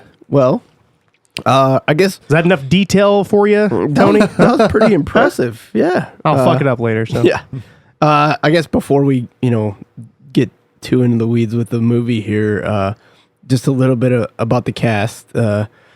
The national treasure that is Kurt Russell, obviously the lead role Yeah. in this fine movie Oh, here. yes. R.J. McCready. Helicopter pilot. We have Captain Diabetes himself, Wilford Brimley. Rest in peace. Keith Hey, David. yeah, you be nice to your fellow Marine. Brimley Oh, was yeah, a Marine. That's true. That's true. Semper Fi. Yeah. All right. But yeah, Keith David. Child. Oh, yeah. He's been in Tons of Platoon, great dude, They stuff. Live, The voice of Spawn. Pitch Black, He's the Chronicles of voice Riddick. Spawn.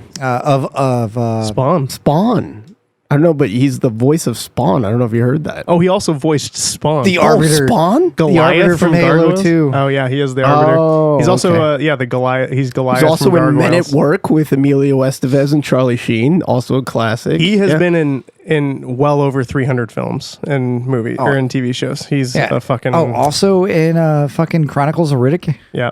Yep. This is his first credited role that I saw though. Oh, So nice. He looked young as fuck Yeah. too. I was like the whole time. I'm like, dude, it you made are me young. appreciate how good he looks now though. Like Yeah. for his age. And he was looks bald back fucking then. Great. Yeah. Yeah, no, he's kept it in business. So, but yeah, there's a bunch of other like background guys that are, definitely that guys from Yeah. movies. But Probably more that guys in the 80s, but oh, for sure, not so much anymore. But yeah.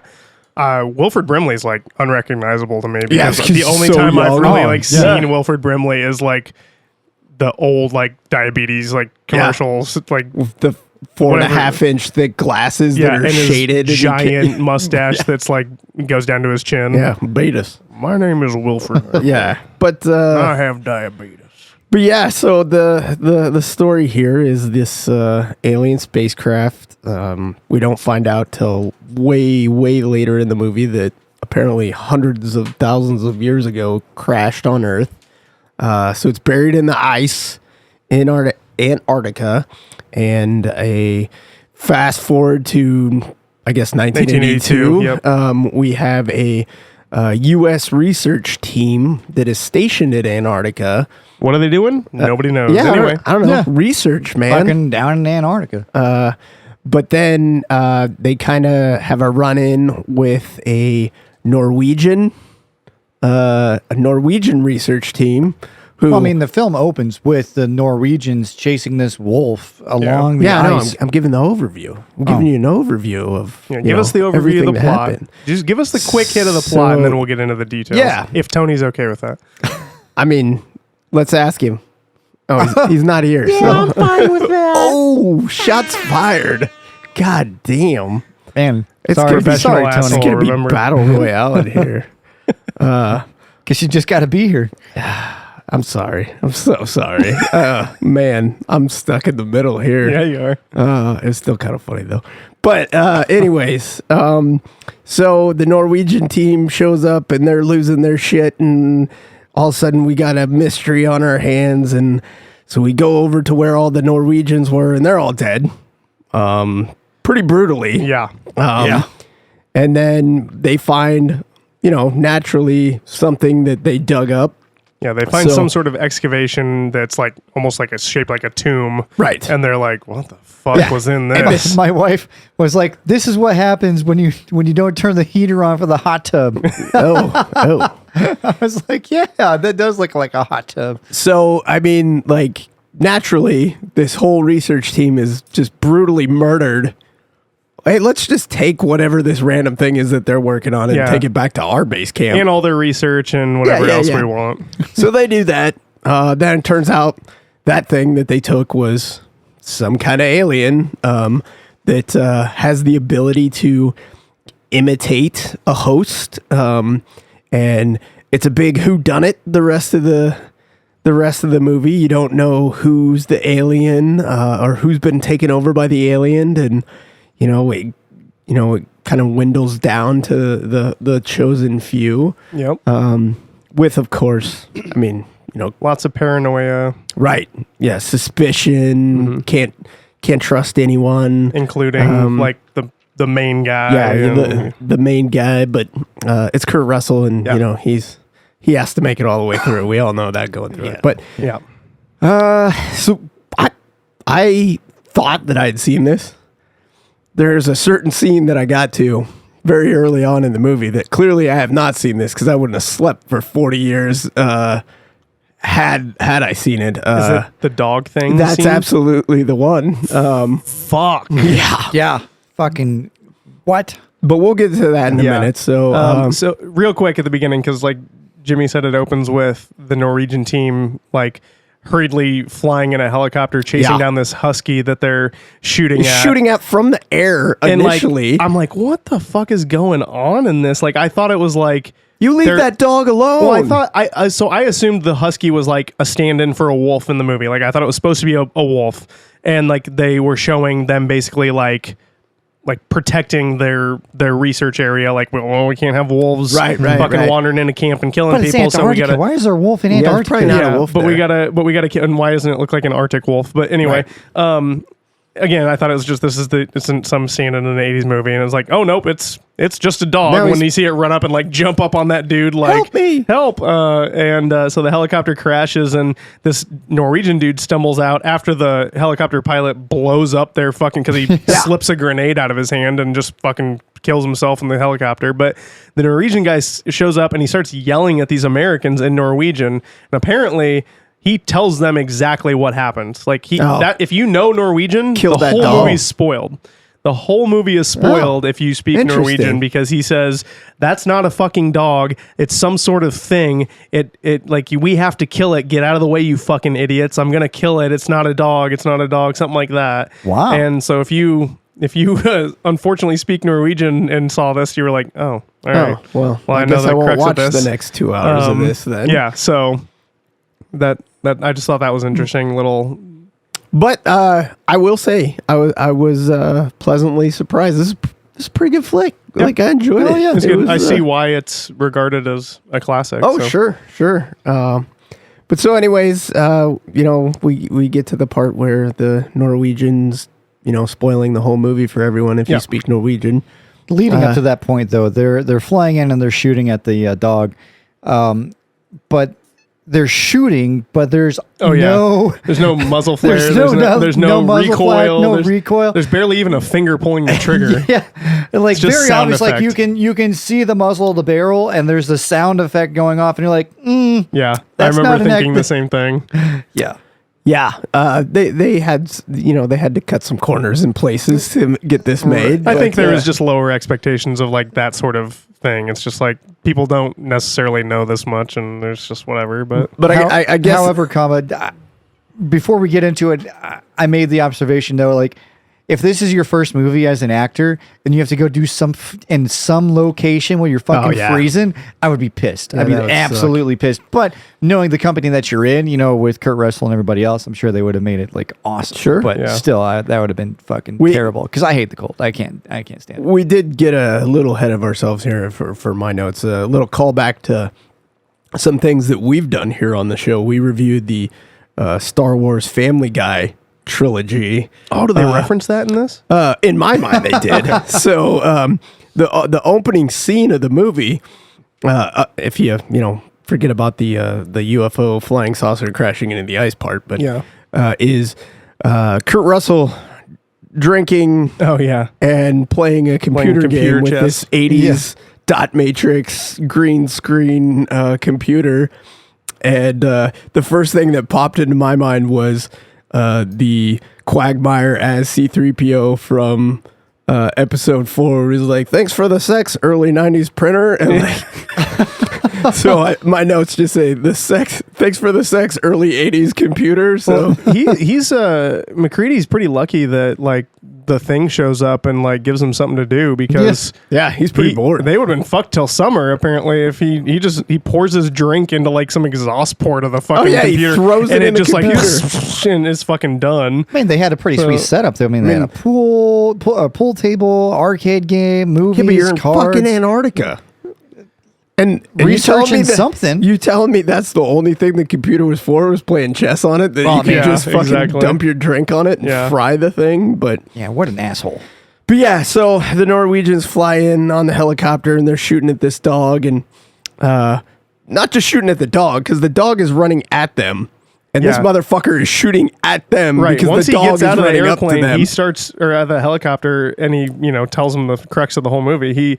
The dog's still standing there, and he's just like, fuck it, and starts shooting at them, and he grazes one of the dude Bennings. But everybody's just standing there. Yeah, and everybody just jumps out of the way, but then Gary like station takes commander, like weird immediate action and busts out a window and just starts levels his fucking revolver at him and shoots him in the head. But like, that's your immediate action, is bust out the window. Yeah. And then Like, He was right. The but- only area that's going to keep us alive from the cold, and you're going to break the damn window. You know, Yeah. there's not a Home Depot or a Lowe's around here that we can replace I that. saw somebody, I watched some like little breakdown or something of the thing after this, and there was like, somebody was like, and see, this is where we really get our first taste that Gary is a coward because he didn't go outside and confront the guy. He stayed inside and broke out a window to shoot him. I was like, that's called cover, idiot. maybe- Like, maybe he didn't like the you get cold shot either. outside. That's where the bad guy with the gun is. You have cover and you can stick your gun out the window and kill him. Then you do that. That's not stupid. Or that's not cowardly. That's very smart. But Yeah, no, but Yeah. the first thought that came into mind was like, Jack Burton would have laid this motherfucker out, you know, Yeah. if he's coming up shooting at him. they all dive out of the way, and then he just marches past him trying to kill the dog. And Right. so, I also loved the guy who gets grazed. He actually gets shot in the leg, but it's apparently just a flesh wound. Yeah. Like he's bitching about it later on, and in true Doc fashion, he's like, rub some dirt on it. You're fine. yeah. It's only 4 Like, stitches. I don't even You'll be need to all put a right. Band-Aid on this. Just take some ibuprofen and change your socks. You'll be fine. That's Yeah, the perfect way to get shot, though, because you got the story. Yeah, I got shot, and then Yeah. nothing Yeah. happened. Like, Yeah, I'm fine. right. Like, Yeah. you Not don't in have to the- suffer not in the really any of the face. Yeah. repercussions. So, Not in the face. Yeah. But so it's decided that the Norwegians have lost it, so we got to go over to their camp and right. They think it's And- just what often happens in these Yeah, you got settings, these stir isolation crazy, yeah. settings. They think it's, like Cabin stir crazy, fever cabin or fever whatever. sort of stuff. Yeah. Oh, yeah. But it is not cabin fever as we see once we get there. No, that guy was actually the most sane he's ever been, probably. So- probably. But so I mean, so before we go, like the weapon that he had is like a really like crazy cool weapon. Why do they have that weapon down in Antarctica? I've seen this question, and I don't know necessarily, I guess, why he would have had that rifle specifically, but like it makes sense to have some access to firearms when you're down suppose. there because there's going to be Yeah. there's going to be predators, like there's going to be things that could show up that could cause a problem potentially for you. Also, like you're stuck there, nobody's coming, and obviously we've seen communication is tough. Right. So like let's say your food supply runs out, or like there's a fire and all your food burns up, or whatever. Like, well, you got to go hunt. You got to kill something. There's going to be pest control. There's going to be like things that have to happen, especially if they're doing some sort of sensitive research. Like, Right. So it makes sense that they we later see that the American camp has like a rack of shotguns. Right. And then Gary obviously has a gun on his hip, which, whatever. It's like I carry a gun, so why not? But that's just the way I've seen it justified, at least. So after the wound is tended to and the Norwegian loses his mind and dies, they decide Kurt Russell's he's the pilot, he's the helicopter pilot, so he's gonna take the Doc over to the Norwegian camp and see what they can figure out what's going on over there.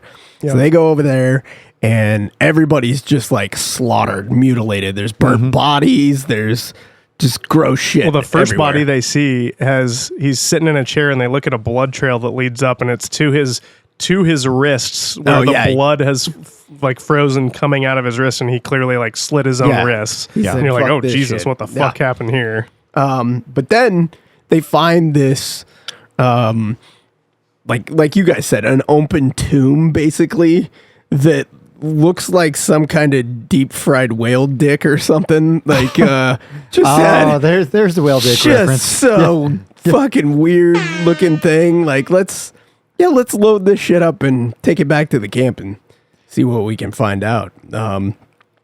So they do that. And they get back to the camp, and everybody's chilling in the rec room, playing pool and Cards. cards. Somebody sparks up a doobie. So I'd like to add a new segment to the show called Ask the Cop. How much does a dime bag of Antarctic reefer go for? Like, what do you think the street Dude, value of that is right there? That's fucking expensive I weed. would think so, right? Yeah, I mean, it's not like you're growing it yourself. I don't know. I there. mean, maybe he packed like a pound for the trip. That's but true. There's multiple instances where they're smoking a blunt. So Yeah. I would imagine that they're doing it on a daily basis, probably. You go through a pound with fucking 10 people pretty quickly Sure, in there. yeah. 'Cause I'm sure Kurt Russell's fucking hitting that too. Like, all look at him. personal use Oh, stuff. yeah. you Yeah. know? If he's just like chugging whiskey, I'm sure he's all about But maybe that. he's just an alcohol guy. So, you know. But yeah, I mean, I think he's drinking scotch or something throughout most of the movie. But Yeah, he is like basically drunk the entire they time. clearly brought a fair supply of that because I don't know how many Molotov cocktails they make throughout this Oh, movie, yeah, but dude. there's dozens Yeah. of them. So Yeah, it warms your blood, you know. must have Yeah. brought a pallet of booze with them. Yeah, 'cause they went that's to a good Costco idea. and they got a fuck ton of Kirkland. It's Kirkland scotch. yeah. Yeah. And they try and throw the bottles and they're all plastic. And Yeah. fuck, Like, God "Ah, damn it. What? No way.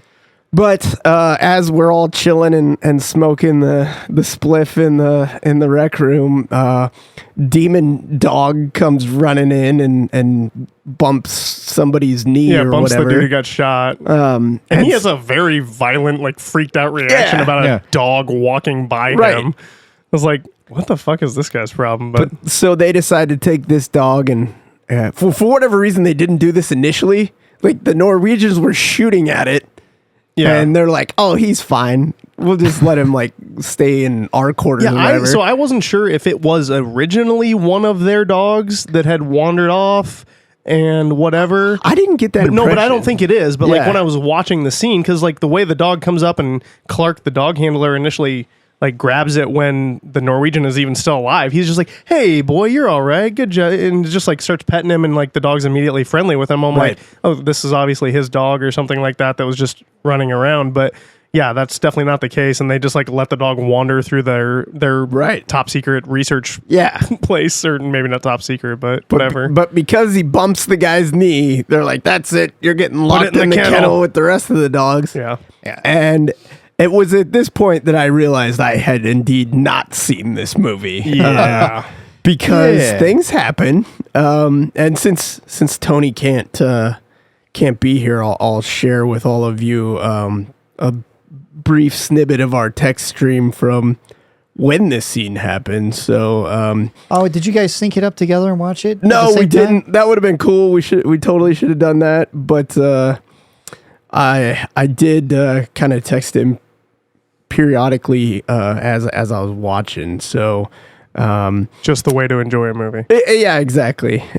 So I started by, "There's no fucking way I've ever seen this. I may never sleep again." He says, "How far are you in?" Or how far That's in what are she you? said. Sorry. Bazing. And my description of the scene was, "A spider dog octopus demon dick just licked its own asshole, then shot pus all over another dog," which I feel is a pretty accurate description of that scene. Yeah. Like, I don't know why, but the dog turns into this alien thing, Turns right? into And it the grows thing. this tentacle, and it also grows an orifice that looks like an asshole, that for whatever reason, one of those tentacles just like tongue punches the dirt star. I don't know. Yeah. I don't know what's going on there, but that happened. So then it just, It starts trying to. What's really happening in the movie Right. is it starts trying to absorb the other dogs, like eat their bodies, so that what we learn later is it can absorb its cellular structure and like mimic it. right. Which is what it clearly did to this original dog. And it looks like the fucking load that it sprays all over the one dog is essentially like acid to like start breaking it down. Or Oh, like, okay. That's what my understanding of it was like it's I was thoroughly confused. I wasn't sure melting the what- dog essentially, like, which we don't ever see it do again. But no. maybe it does it every But it time. does I don't some know. more really But weird shit. The dog, there's one dog that's literally like chewing through the chain link fence to it's get the like, fuck out yeah, of like, there. get me out of here. And Mr. Mystic, get me out of here. they hear the dogs just like barking, and they have a very like Visceral reaction. yeah, they're like, "Oh no," and they like sprint in there with fucking shotguns and like Yeah. ready to fucking go. I was like, "Is that really what you do when the dogs are fucking barking in there? They're probably kenneled 23 hours a day and they're fighting all the time and fucking barking like." Well, But- I mean, it was a distinct sound. I of- guess, but anyway, so they Kurt Russell runs in there, McCready runs in there with his fucking shotgun, and he's like, just starts. "Tell somebody laying to bring the waste. fucking Yeah. flamethrower. Tell Yeah. Childs Yeah, I need the and- flamethrower." And we see the thing. Like, it's not like other monster movies where like you get a glimpse of it. They're like they play with you. This is very much a reverse of those typical monster movies where we see the thing doing its thing essentially. Like in other movies like Jaws or even Friday the 13th. Like there's just like real quick like snippets of or like Predator, like we talked about. Right, like yeah, you don't right, see the right. Predator till you're deep in the movie. But Right. also, do we ever really see the thing? You know, at the same time, because it's Right, like, yeah. what is we see so many the variations. spider of- head. Yeah, I would Yeah. say that's the thing. Well, yeah, but it's also the head of another human being. So it's like, Right. what does a thing from that planet, Yeah, what's wherever its it is, natural actually form? look what look does its like? natural form where it's never mimicked anything actually look like? You know, it's just Right. It's interesting. So but after this, Wilford Brimley, Mr. Diabetes, Yep. he Dr. dissects this thing, and also I think the body of one of the Norwegians. Yeah, they initially dissect one of the bodies of the Norwegians, and then they dissect this dog thing as well. But it's in this moment that I realize why Wilford Brimley is such a respected source on diabetes knowledge, because he figured out this fucking thing's like whole purpose in life in like 15 minutes. So Yeah, like, I have in my notes. Love the conclusion that they come to first is that it's just some perfect shape-shifting monster, like Yeah. something that's that's probably what it is. never been fucking heard of ever before. He's like, it's able to perfectly mimic the cellular structure of another creature. And like, we clearly stopped it too early, but if we hadn't, we'd have never known. It's like, how the fuck do you know that? How do you know that? What if it's just some horrific giant monster that eats other things? We don't know. Which I will say, the creature creation in this was unreal. Like they Really did a crazy. freaking Yeah. fantastic It holds job up. of making this just the creepiest shit you've ever seen. I Yeah, mean, it really the holds burned body that they bring back, like the two-face that they have on it, like the slightly melted and everything, like Yeah. that stuck with me even when I saw it like way back in the day, and it's still like it's such a good job that they did with that creature stuff. But what I like later on, I might be jumping ahead here, going into like the computer simulation that he does. Or you bring that up later? I was actually going to bring that up right here. So okay, yeah, go ahead. that being said, with how great the creature creation was, my next note here is microscope computer animation, and I'm out.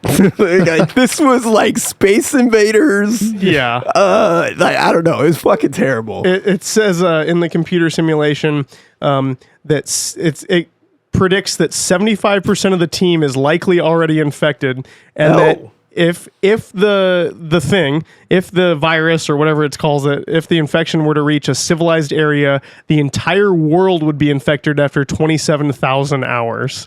That's what the I guess I do computer tells remember you. seeing that. That's Like, about that's 3 years. Some pretty good statistical Yeah. deduction there from a 1982 Yeah. dot Yeah, matrix yeah, computer. we joked.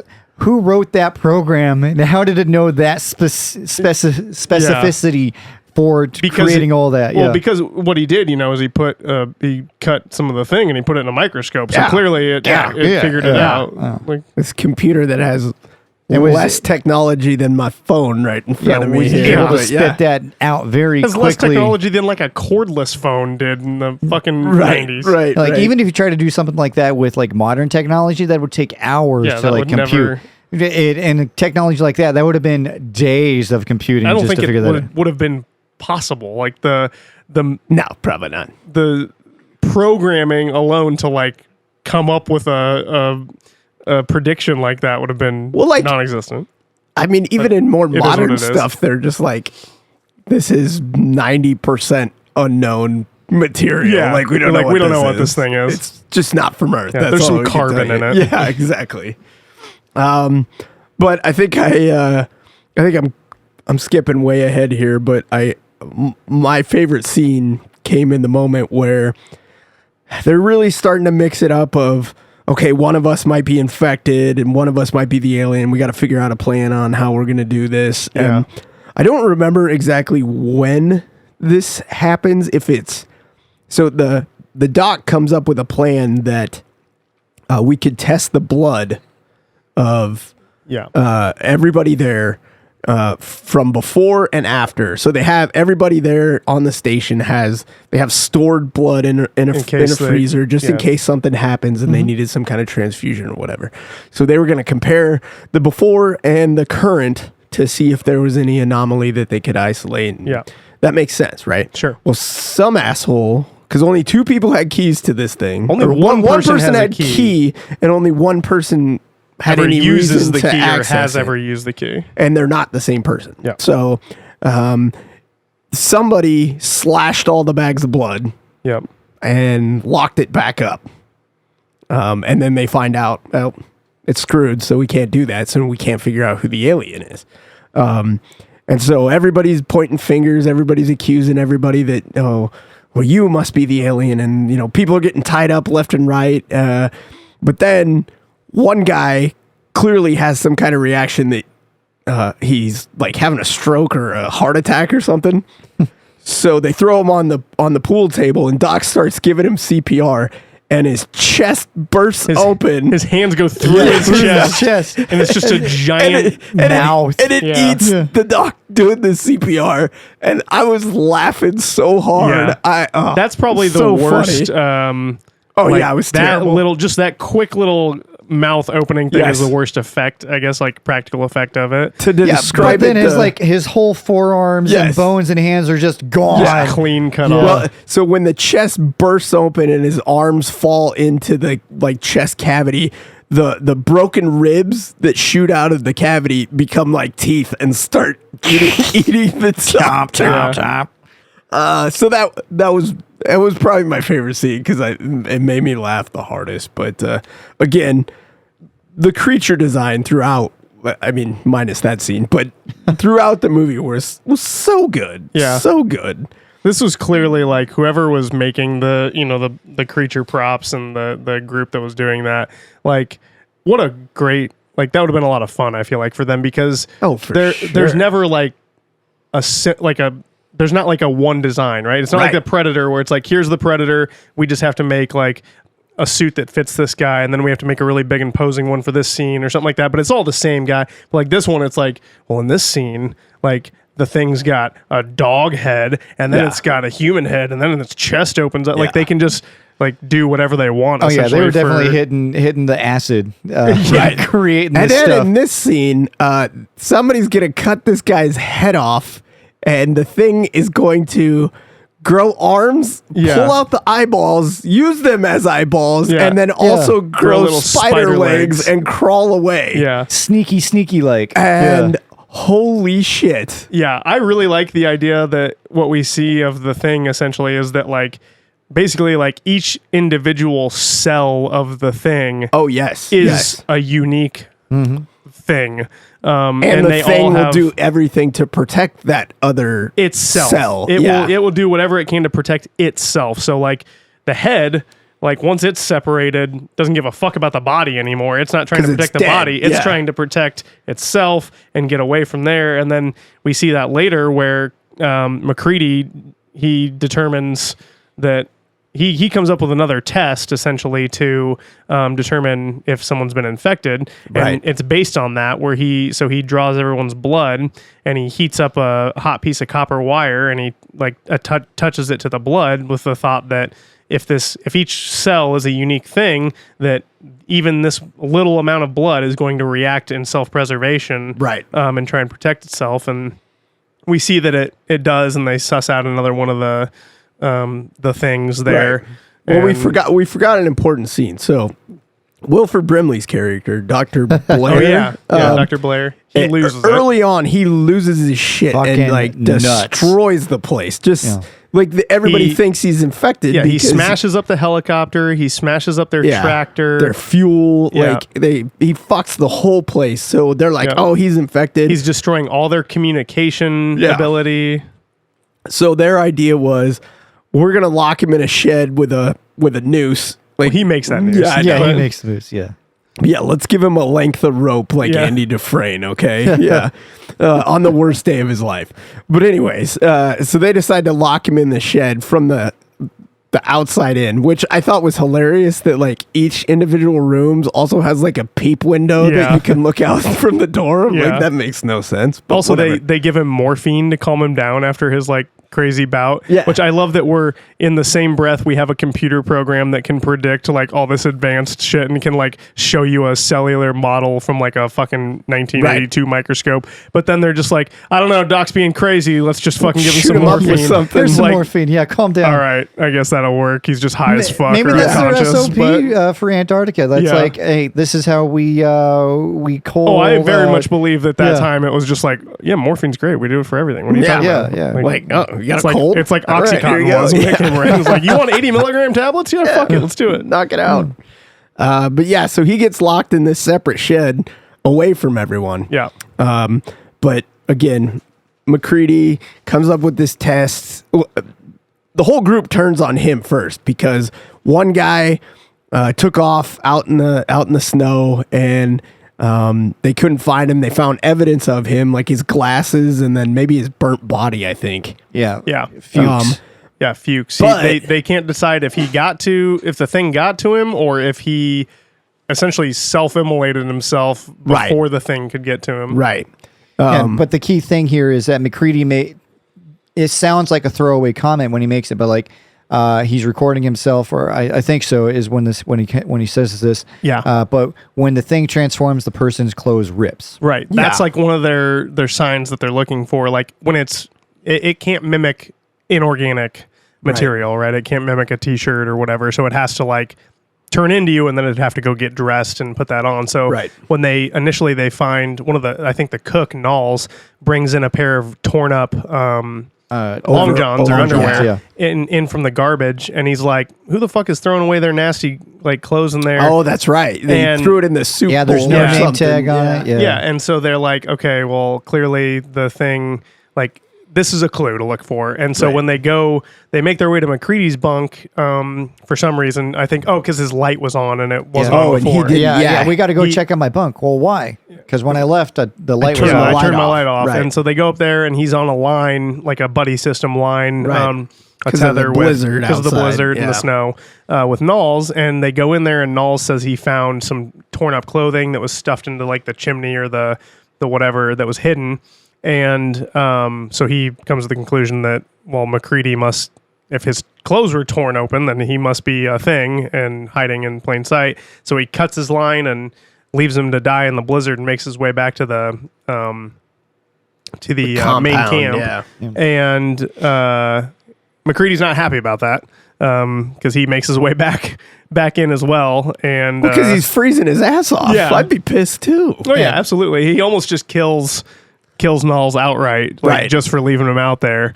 But that's when he basically takes everyone hostage with a flare and a stick of dynamite, which he's holding the whole time, like super close to that fucking Yeah. fuse. I was like, you're dead. Like everyone's dead right now. It would have been more realistic if he had to put the fuse out a couple of times Yeah. because that's shit. No, Yeah. Apparently also they were using like real flares in these scenes with the flares. Oh, and wow. so there's a scene, I don't know if it's that specific one, but there's one scene where he's holding his, Kurt Russell is holding a flare and he has to like speed through his dialogue because it's like fucking burning it's his like, hand ow, ow, and ow. it's fucking also burning out. So he's just like, okay. And like he's Yeah, got to get through it. If you've ever held a road flare, holding it up like a torch is not optimal. That is Yeah. not the greatest idea in the world. So you're gonna get burnt, and it doesn't feel good. But so like I said, McCready comes up with this test. He makes everybody cut their hand, which baffled me. They all cut their thumb. Dumb. Like a deep cut with a scalpel. And we've already determined that this thing infects people at a cellular level. They can't even eat, like they have to prepare their own food and they have to eat canned food that's non-compromised. But let's all use the same scalpel that everyone else has been using.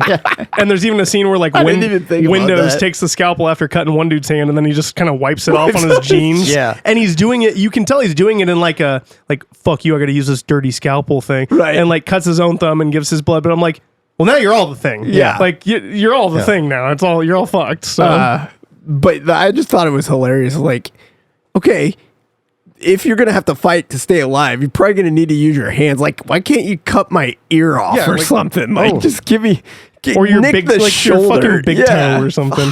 Or it's a Skin my there's knee. probably Come medical on. equipment there. You could just Wilford take Brimley it. has diabetes. You could he's got a glucose kit there. He could just prick his thumb and they could do it that way. So Fuck. Yeah, or maybe just like cut your arm a little bit. yeah, you wouldn't mind a cut on your forearm Yeah, or no, something. it'd be Doesn't fine. affect you. But So. yeah, No, let's cut one of our most Not only that, delicate but extremities, Windows yeah. like he like wraps Yeah, around everybody, his like, whole gushes fucking it thumb, out. like pull. It's like a 3-inch cut. That's I'm how like, Jesus. that blood knife works. Yeah. That's how the trick works. You know, Exactly. That's how They you got to shoot it out squeeze there. enough blood through it to actually look like it. I've but- never understood that. Like you always like cut your palm.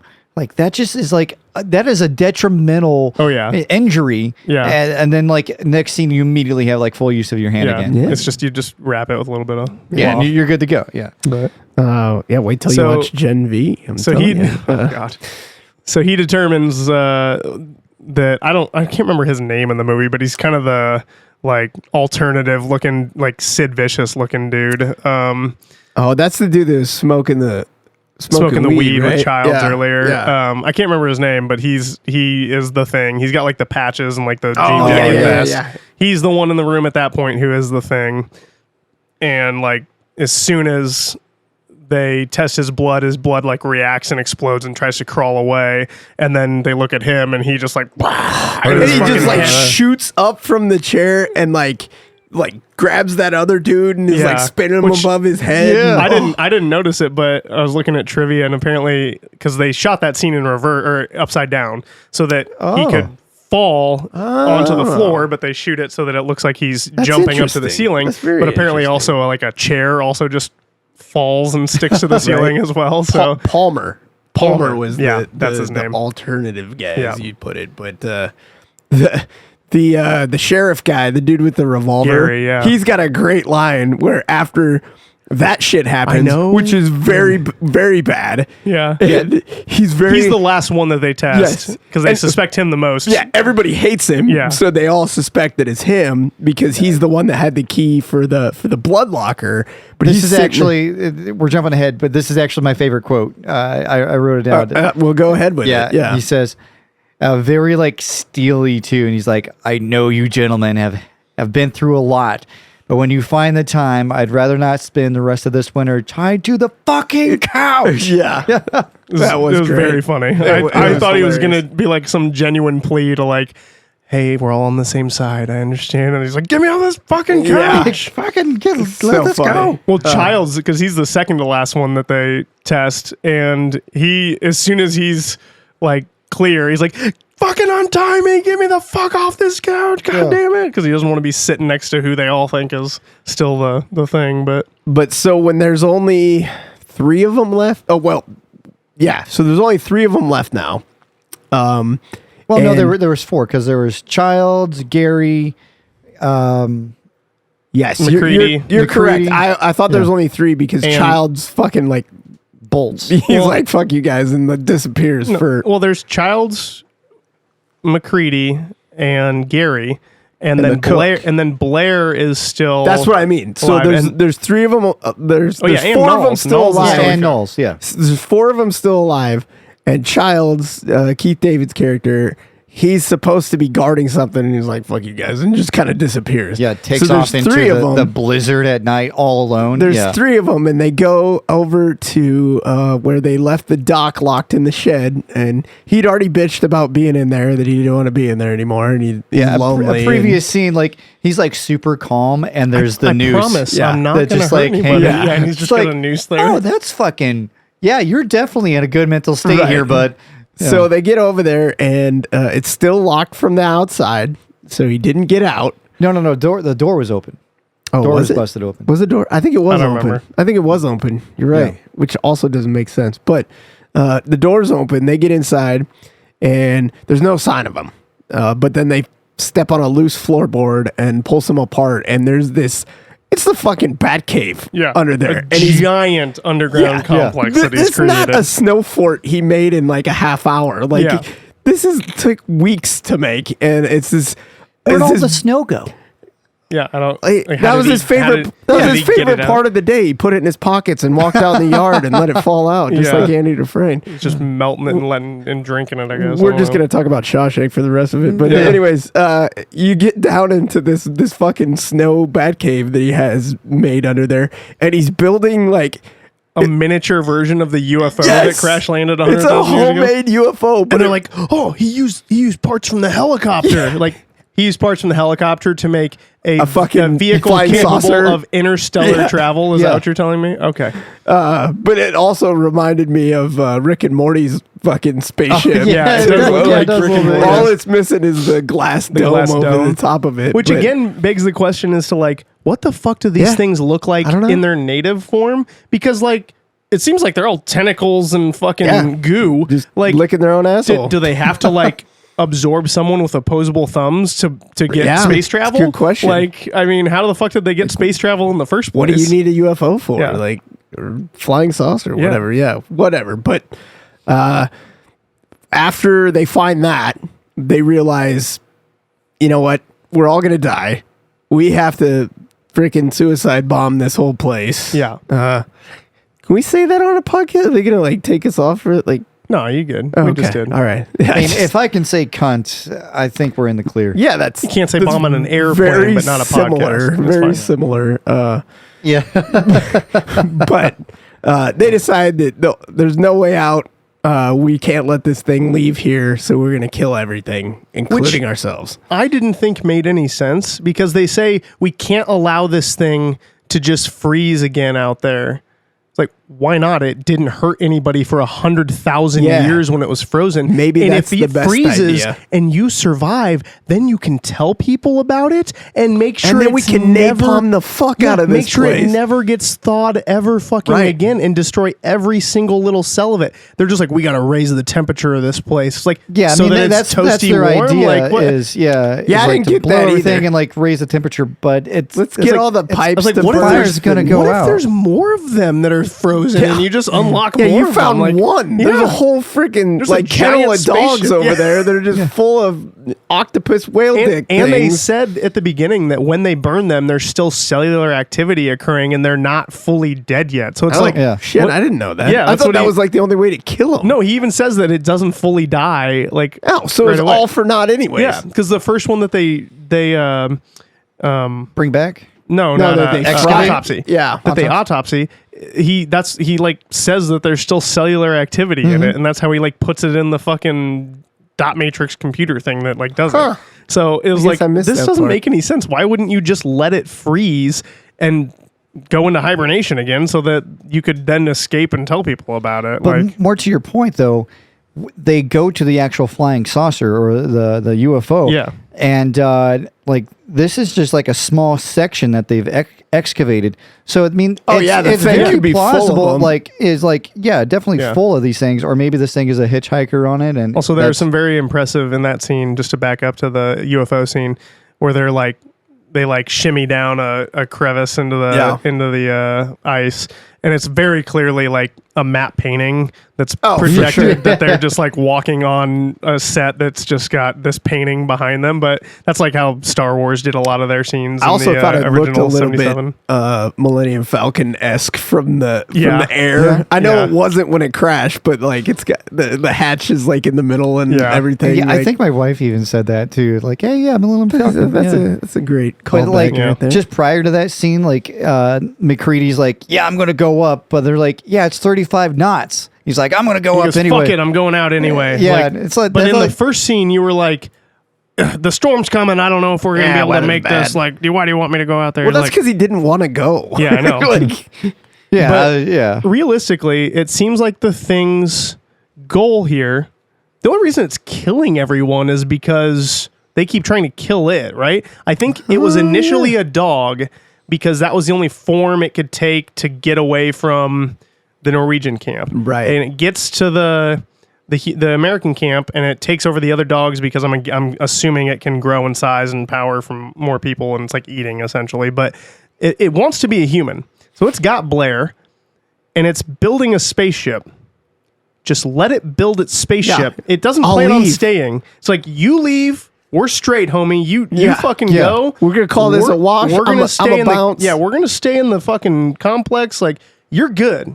I forgive you for all the fucking people you killed. Yeah, they were all you murdered assholes my anyway. entire family. We're just gonna stay away Yeah. from you. You just fucking do you. Like, what if they hadn't figured out that Blair was the thing, or they hadn't even they didn't go discover the shit underneath there? Does Blair just finish his spaceship and disappear? Yeah, it just flies away. Flies off into the night, like, or Well, I mean, what was his goal to fly to the other spaceship, or to fly to a different continent and then take over that continent yeah, from there? maybe. I guess that's true. Hookers and So, blow, probably. Yeah, Probably be the next step. Yeah. but Yeah, we don't really know what their end game is. either way, I so- think lighting the whole complex on fire and trying to kill it was probably not Yeah, it the seems like strongest. it's kind of a lazy move. Yeah. Like, I'm tired. I mean, you're it's- down in Antarctica. Everything is going to shit. Yeah, It, it's sounds, like, it sounds like a I good just idea wanna to blow die everything. warm. cold and it sucks. Yeah. Yeah, I've been outside when it's, yeah. You just want to sucks. get warm. Yeah. yeah. Your feet and your hands and yeah. But terrible. there's a lot of cool stuff in the remaining kind of final confrontation with the thing. Oh, yeah. I think my favorite scene is in there. Gary, Knowles, and McCready are setting dynamite and Molotovs just all throughout the complex to blow it up, and they fucking stupidly split up Yeah. to do so. And Gary wanders off, and then we look over his shoulder basically, and Blair is there. The thing is there, and as he turns around, he just sticks his hand to his face. through his face. Yeah. That And was it- and badass. he pushes him down to the ground, and his like fingers are like absorbing into his Yeah. face, and his hand all just become one. And then you see him later drag him Dragging away, it, and it's yes. like a 1.5 foot long, just like stretched version of the skin of his Yes. face attached to the dude's hand.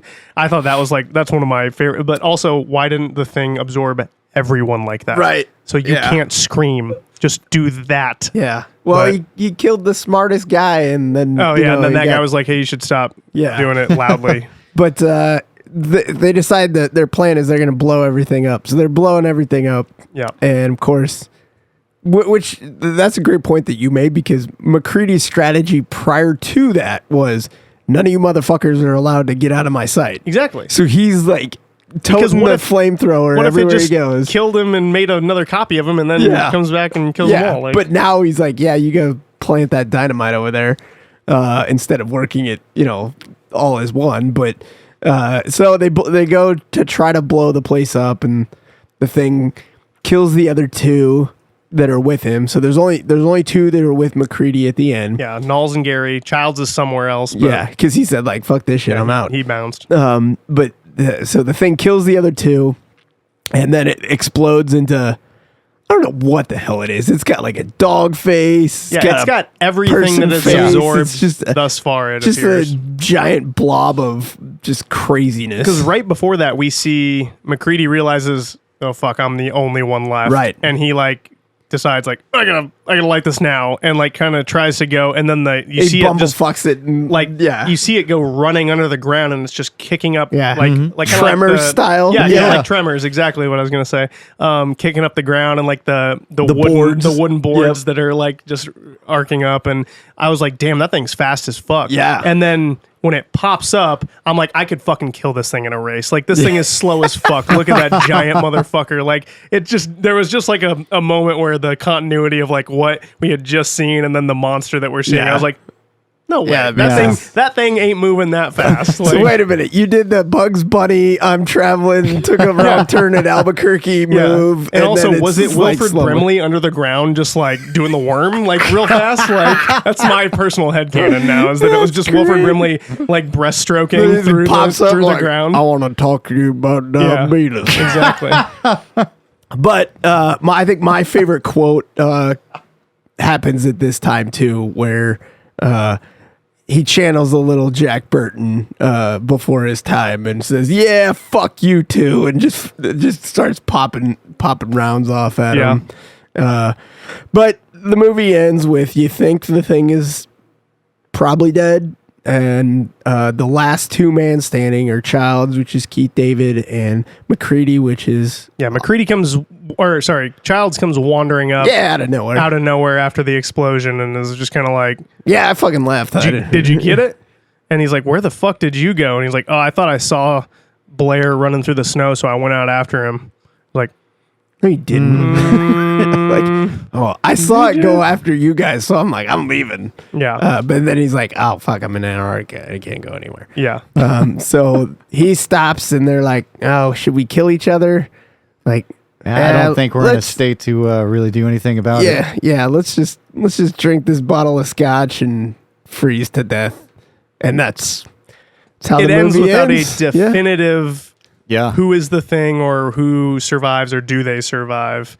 So I guess we'll ask that question. Do you guys both agree? Do you think Childs is the thing in that think moment? Probably, because like it just everything you see to that point doesn't really make any sense for McCready to be, unless the things are also rivals to each other. I think I don't think they're necessarily rivals, but I think their own form is first.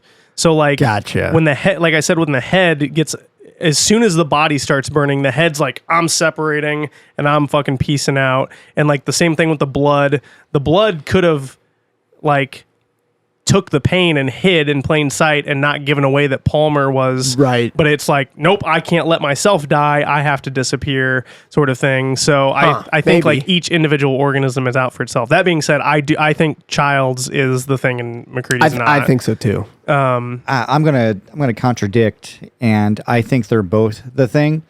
And I think there's an argument to be made for that too. Part of it is the phrase that Child says. Did you make it? The way he says that. Yeah. So he's talking to the other thing. Are you the thing? Did you survive too? Right. And kind of that back and forth. And then it also kind of leads in. But there's the next line of dialogue. Well, should we kill ourselves? Should I kill you? And so on. I don't think we're in a state to do anything about it. Is it like a state of dominance? Like one has to like win out the other, but. Ultimately, I think McCready is a thing, and I think he's in like super deep cover, because we never actually see him cut his thumb. It's assumed that he's cut his thumb and he's put his blood into the I thought he dish. did. I don't know if we see him cut his thumb. We see him test a thing of blood labeled McCready. That's but I true. don't know if we see him cut his thumb. Yeah, That's it's a good assumed point. that it's his blood, but he could have like done a bait and switch or something. Yeah, now that you say it, really suspicious more than anything. Like, why'd you write your name on this one? Like, everybody else went one by one. Well, I thought, I take that back. I think when the scene started, he's like, I'm going to prove to you what I already know. And then he cuts his thumb. No, puts it in the blood dish, is already in the dish. See, I thought he showed him that it was his. No. All right. But it also leads to the clothing. What's with the clothing? If McCready's clothes are torn, why is it hidden? Why is it even torn in the first place? So that just leads to me to think that McCready's been the thing like very early on, and there's actually a scene where he's like recording himself, right? Mm-hmm. And he says a phrase, but then he goes back and erases it and records back over it. So I think that's him as the thing trying to cover up the track somehow, some way. But yeah, I think they're both the thing at the end. Here's why I think you're wrong. Okay. Because McCready's drinking the scotch the whole time. And if the thing does whatever to protect itself, why would it put poison in its body? Why drink the scotch? To further the illusion that it is this person. Like, I'm going to pick up your idiosyncrasies. I'm going to know to drink. Even if it perceives that as something that could potentially kill you. It's poison for you. I mean, I see where you're going. I don't know. I'll drink to that. Yeah, I think it's a bit of a stretch. However, I did look into this a little bit, and somebody says at the end on Reddit that McCready is not the thing, and Childs is the thing, and the reason that you see McCready laugh at the end when he hands Childs the whiskey, it's because it's not actually whiskey, it's gasoline, and he drank gasoline, and so he knows that it's the thing because it just drank gasoline.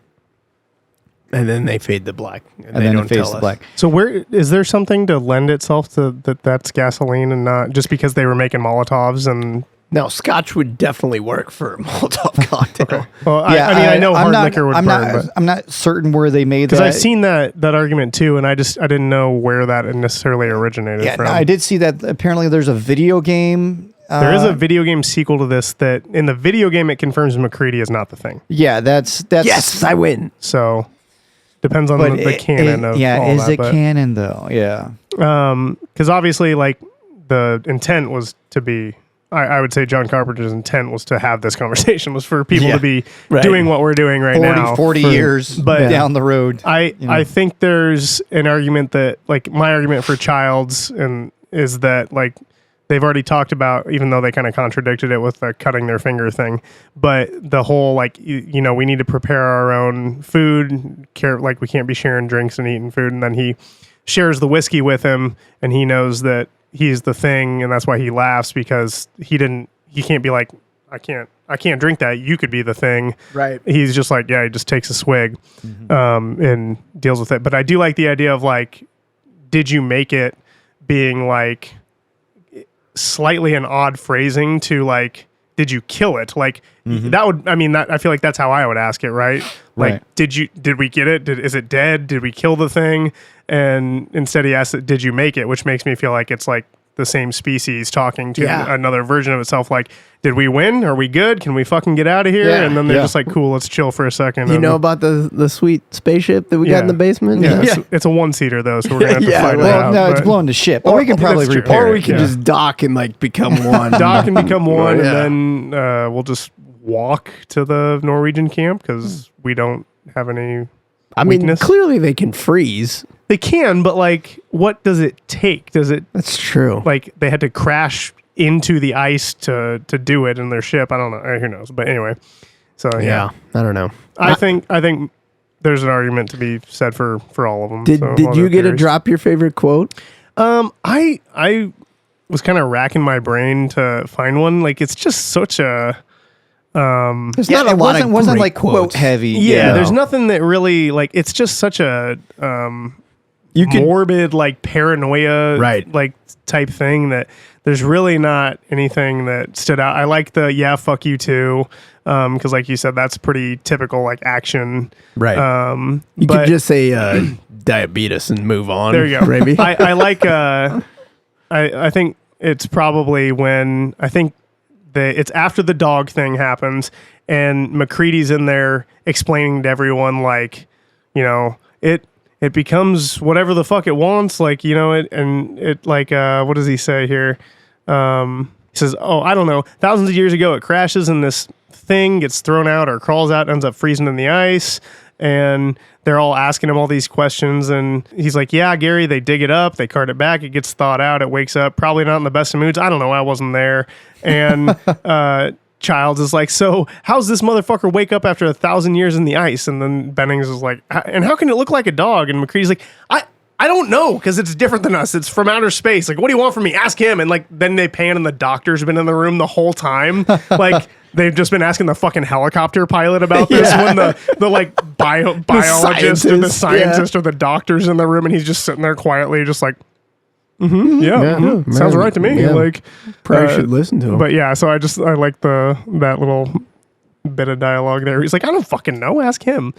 So what about favorite character? Favorite character for me, I gotta go Kurt Russell. I mean, the easy answer is McCready. Well, I mean, that's the only answer. I don't know why you'd say anything else. Mine's the dog before it becomes the thing. I do. Just a good looking dog. It was a nice dog. And initially I was just like, the dog thing scene, like, was disturbing to me because I like dogs more than I like fucking people. Sure. Like, and I was like, this is just, I don't want them to have to kill all. And then when you see that when Blair goes on his rampage, he killed the remaining dogs that survived the attack, and they cut in there, and there's just an axe sticking in one of its head. I was like, oh, well, man, this is like, fucked. I felt bad for the dogs. Like, they got actual abused dogs in this movie. Yeah, the scene. Yeah, like the one that gets clearly look terrified, and the one that gets the thing jizz all over it. Oh, it's not happy.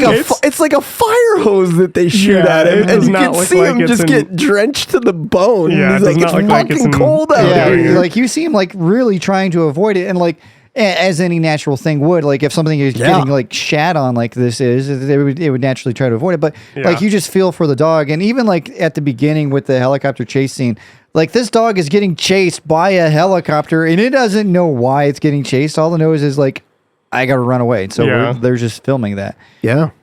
But this is clearly before pet standard laws or animal handling laws. For the 80s were a special time. Yeah, they would just do whatever you want. Yeah, pretty much. So, imaginary made-up rating system. Mine is going to be 8 out of 10 spider legs on a head. Well, that's a good one. It's good. Yeah, I don't know. Like, I like this movie. I like the creature effects, and I see why it's a classic. But at the same time, in terms of like comparing it to modern filmmaking, with like, there's like no character development in this movie. There's no explanation as to what they're doing there. There's no setup for the story. It's just all like, and they do it well. Like the paranoia is really good, and the disgusting nature of it, but then there's like a lot of plot holes in terms of like, why are they blowing it up? Why don't they let it freeze and try and escape and tell people about it so it can be destroyed in a more complete way or studied or whatever? Right. So I don't know. I guess I'll probably give it like a 8 out of 10, maybe 7.5 out of 10. Okay. So I'm going to do 75% of the team that's likely infected. Yeah, there you go. Nice. That's nice. Yeah. That's nice. I'm going to go with 2.5 spider, dog, octopus, demon dick licking its own butthole. Out of what? Oh, 3. Sorry. Okay. 2.5 out of 3. Usually do. I was you like, usually out do of 10 3. or 5? I usually do 2.5 out of 3. Yeah. Sorry. Yeah. There you go.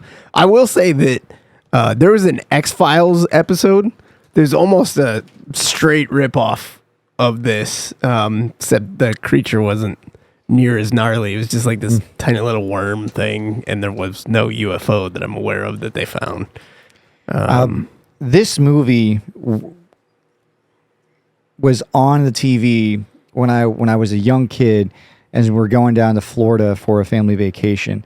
And the scene that we talked about earlier, where the dude had like slit his wrists and like the frozen blood, like that was like my first like introduction into gore. And like crazy movies like this.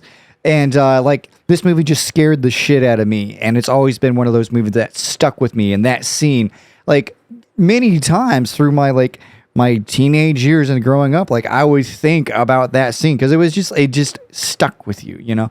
Oh yeah, it's still stuck with me. I've thought about little else since I watched it. So yeah, there's some gruesome shit in this movie. yeah, that's it was for sure. It was something. But it's a great monster movie. It the really mystery, is. Yeah. the I don't know, the mistrust between the group and like how the they all, ambiguity at the end too is good. Like, did they lose? the terrible human nature of people and like self-preservation and like the things that you do. But no, I thought it was really good. I was pleasantly surprised. So yep. Anybody else got any closing thoughts? Any saved rounds on this? I don't think so. All right. Well, it kind of makes me want to watch the 2011 one and just see how it compares. But yeah, see what the issues. There is speculation that there's a Thing 2 coming out. Yeah, I think I heard that too when I was looking at this. So they did a remake back in, what was it, 2010? Isn't that what Duncan was just talking about? See that? Yeah, 2011. There's a remake, not a sequel. Remake, yes, reboot. He said a sequel, but it has Hera. Yeah, it has Mary Elizabeth Winstead in it. Yeah, she's like the main character. So apparently, it also goes more into detail as like what happened at the Norwegian camp. So you see that at the beginning in that movie. But nice. Yeah. All right. Well, I'd be down for a sequel. It'd be kind of cool to get back into it and see what they could do with today's technology and graphics and everything. I don't know. I say leave it alone. Yeah, I think the practical effects look better than CGI. So if you were going to do a sequel, it's got to be practical effects or a for reboot, sure. it needs to we need more practical effects and in real sets and things like that. So well, I mean, if you look at Kurt Russell, his hair was absolutely perfect in this. So I don't whole think time, why yeah. would you even try to replicate that? Because you can't. Well, like, You just so can't. for part of it, like, they were on, like, I was reading this in the trivia, but they were on, like, a soundstage in LA for filming for some of this. And so they, in order to, like, make it cold, like, they actually refrigerated the set down to, like, 40 degrees. Holy even though shit, it was that must have fucking- been expensive. Fucking 100 degrees outside. Like, they were actually God. freezing out the actors on the soundstage in LA. So I would have been. Pass. I would have been more. It'd been more believable that like they filmed most of this in like a meat locker or something. You know? And here's I was trying to find this earlier when we were talking about the special effects thing, but they were created by this guy named Rob Bottin, who was apparently 22 when he started doing Holy this. Like, shit. Jesus fuck, man. Like, You're a twisted individual. what a Nice. and apparently he's also known for RoboCop, Total Recall, That makes sense.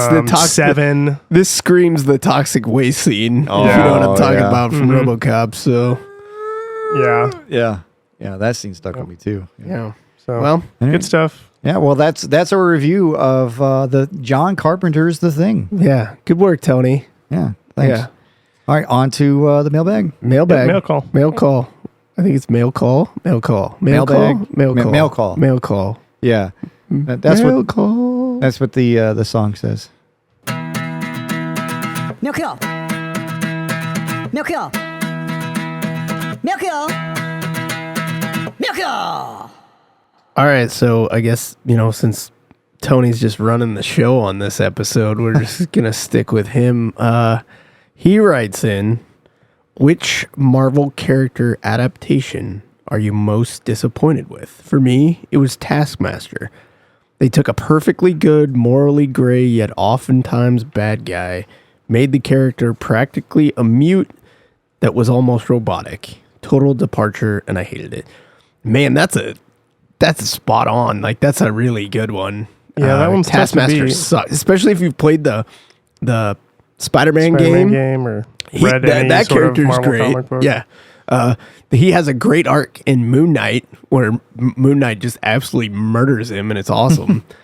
So I would agree with that. Like, he's not quite Deadpool, but he's a little more subdued than Deadpool. Doesn't break the wall or anything, but he's a total dick. That's a really good one. Anybody else have one?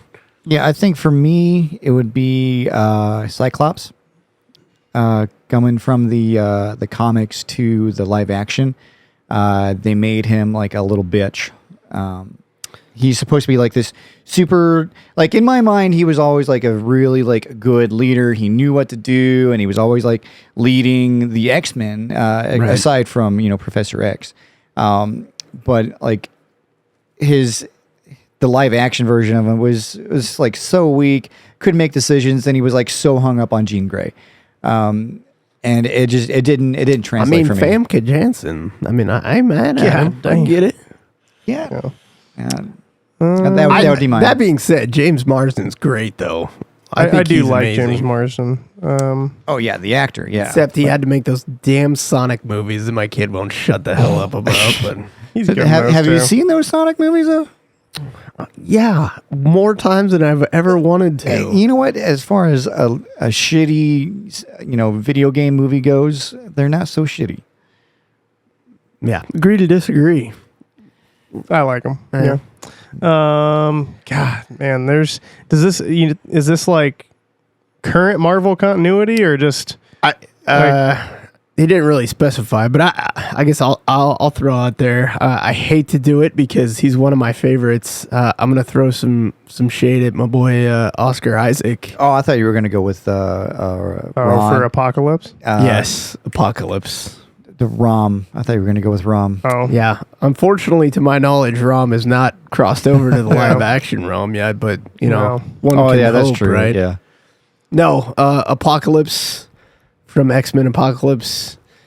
That was terrible. Like, ugh. And it wasn't Oscar's fault. Like, no, he's fine, but I don't know that he played it anything spectacular, but at the same time, the character was boring and the movie was boring. So, Yeah. I mean, there's probably like 3 other characters in that movie alone that you could call like Archangel, Psylocke, who, I mean, Olivia Munn looked the part, and I got to give her credit. The original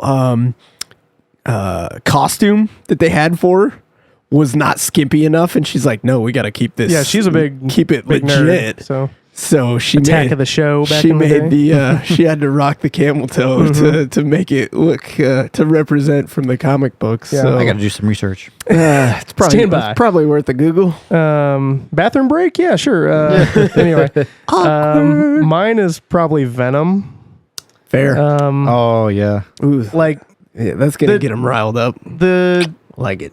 Tom. I don't. Does he like the Tom Hardy movie? No, or- not Tony. I mean, Oh, like okay, people just in general, the folks the out there. internets. I don't know. I don't think that's really going to rile anybody up. I don't think anybody's like spectacularly in love with the Venom movies. I mean, They're not like I've only seen the first one, For the casual fan, I think people like them. maybe, but the casual fan ain't listening to this. Yeah, they're terrible. The I didn't see the second one either. I've only seen the first one, and I will admit that it is much better than I expected. Like I thought it was just going to be absolute dog shit, but it's not Venom really in any way, shape, or form, other than that it's a black goo monster that looks kind of like Venom. In my mind, Venom and his origins and everything are inextricably tied to Spider-Man. Right. And so having them just do this without Spider-Man as a part of it really kind of limits the character, and it doesn't make a lot of sense to me anymore. Tom Hardy also doesn't really give a Tom Hardy worthy performance in comparison to a lot of his other stuff. Like his accent's terrible. Everything he's doing is really just pretty basic. I thought he was fine. Like, he didn't exactly bother me what at I mean, all. but I think Tom Hardy's usually a lot better than that, is what I mean. Right. So I would probably say Venom, but I definitely agree with Taskmaster. I was very excited that Taskmaster was going to be a villain in Black Widow, and then they just kind of shit the bed with it. But that's not the only thing they fucked up in that movie. So Along your lines of Venom, Carnage as well. I thought they did a terrible job of Carnage. I can only I never imagine. saw, I never saw the saw second one. the I second love one. Woody Yeah. too, so that's unfortunate. Yeah, but I was hearing that it was Woody Harrelson, and then seeing his performance of it, it just like because I loved the video game, the Sega video game with Carnage on it. Maximum Carnage. Yeah, that like he was like a psycho. I was like scared of him. Yeah, and please. then like it just didn't parallel. It turned into like this dude that wore flames, and I was like, what? Like the weird dude that wears like the rocker that has like Guy flames. Fieri. Yeah, yeah. It didn't. Flavor Town. Boom. Didn't translate. Yeah. So those would be my submissions Yeah. to that. That's a good one. Well, thank you, Tony, for Yeah. just directing this episode from afar. Yeah. Thanks to you. Okay, I got one here.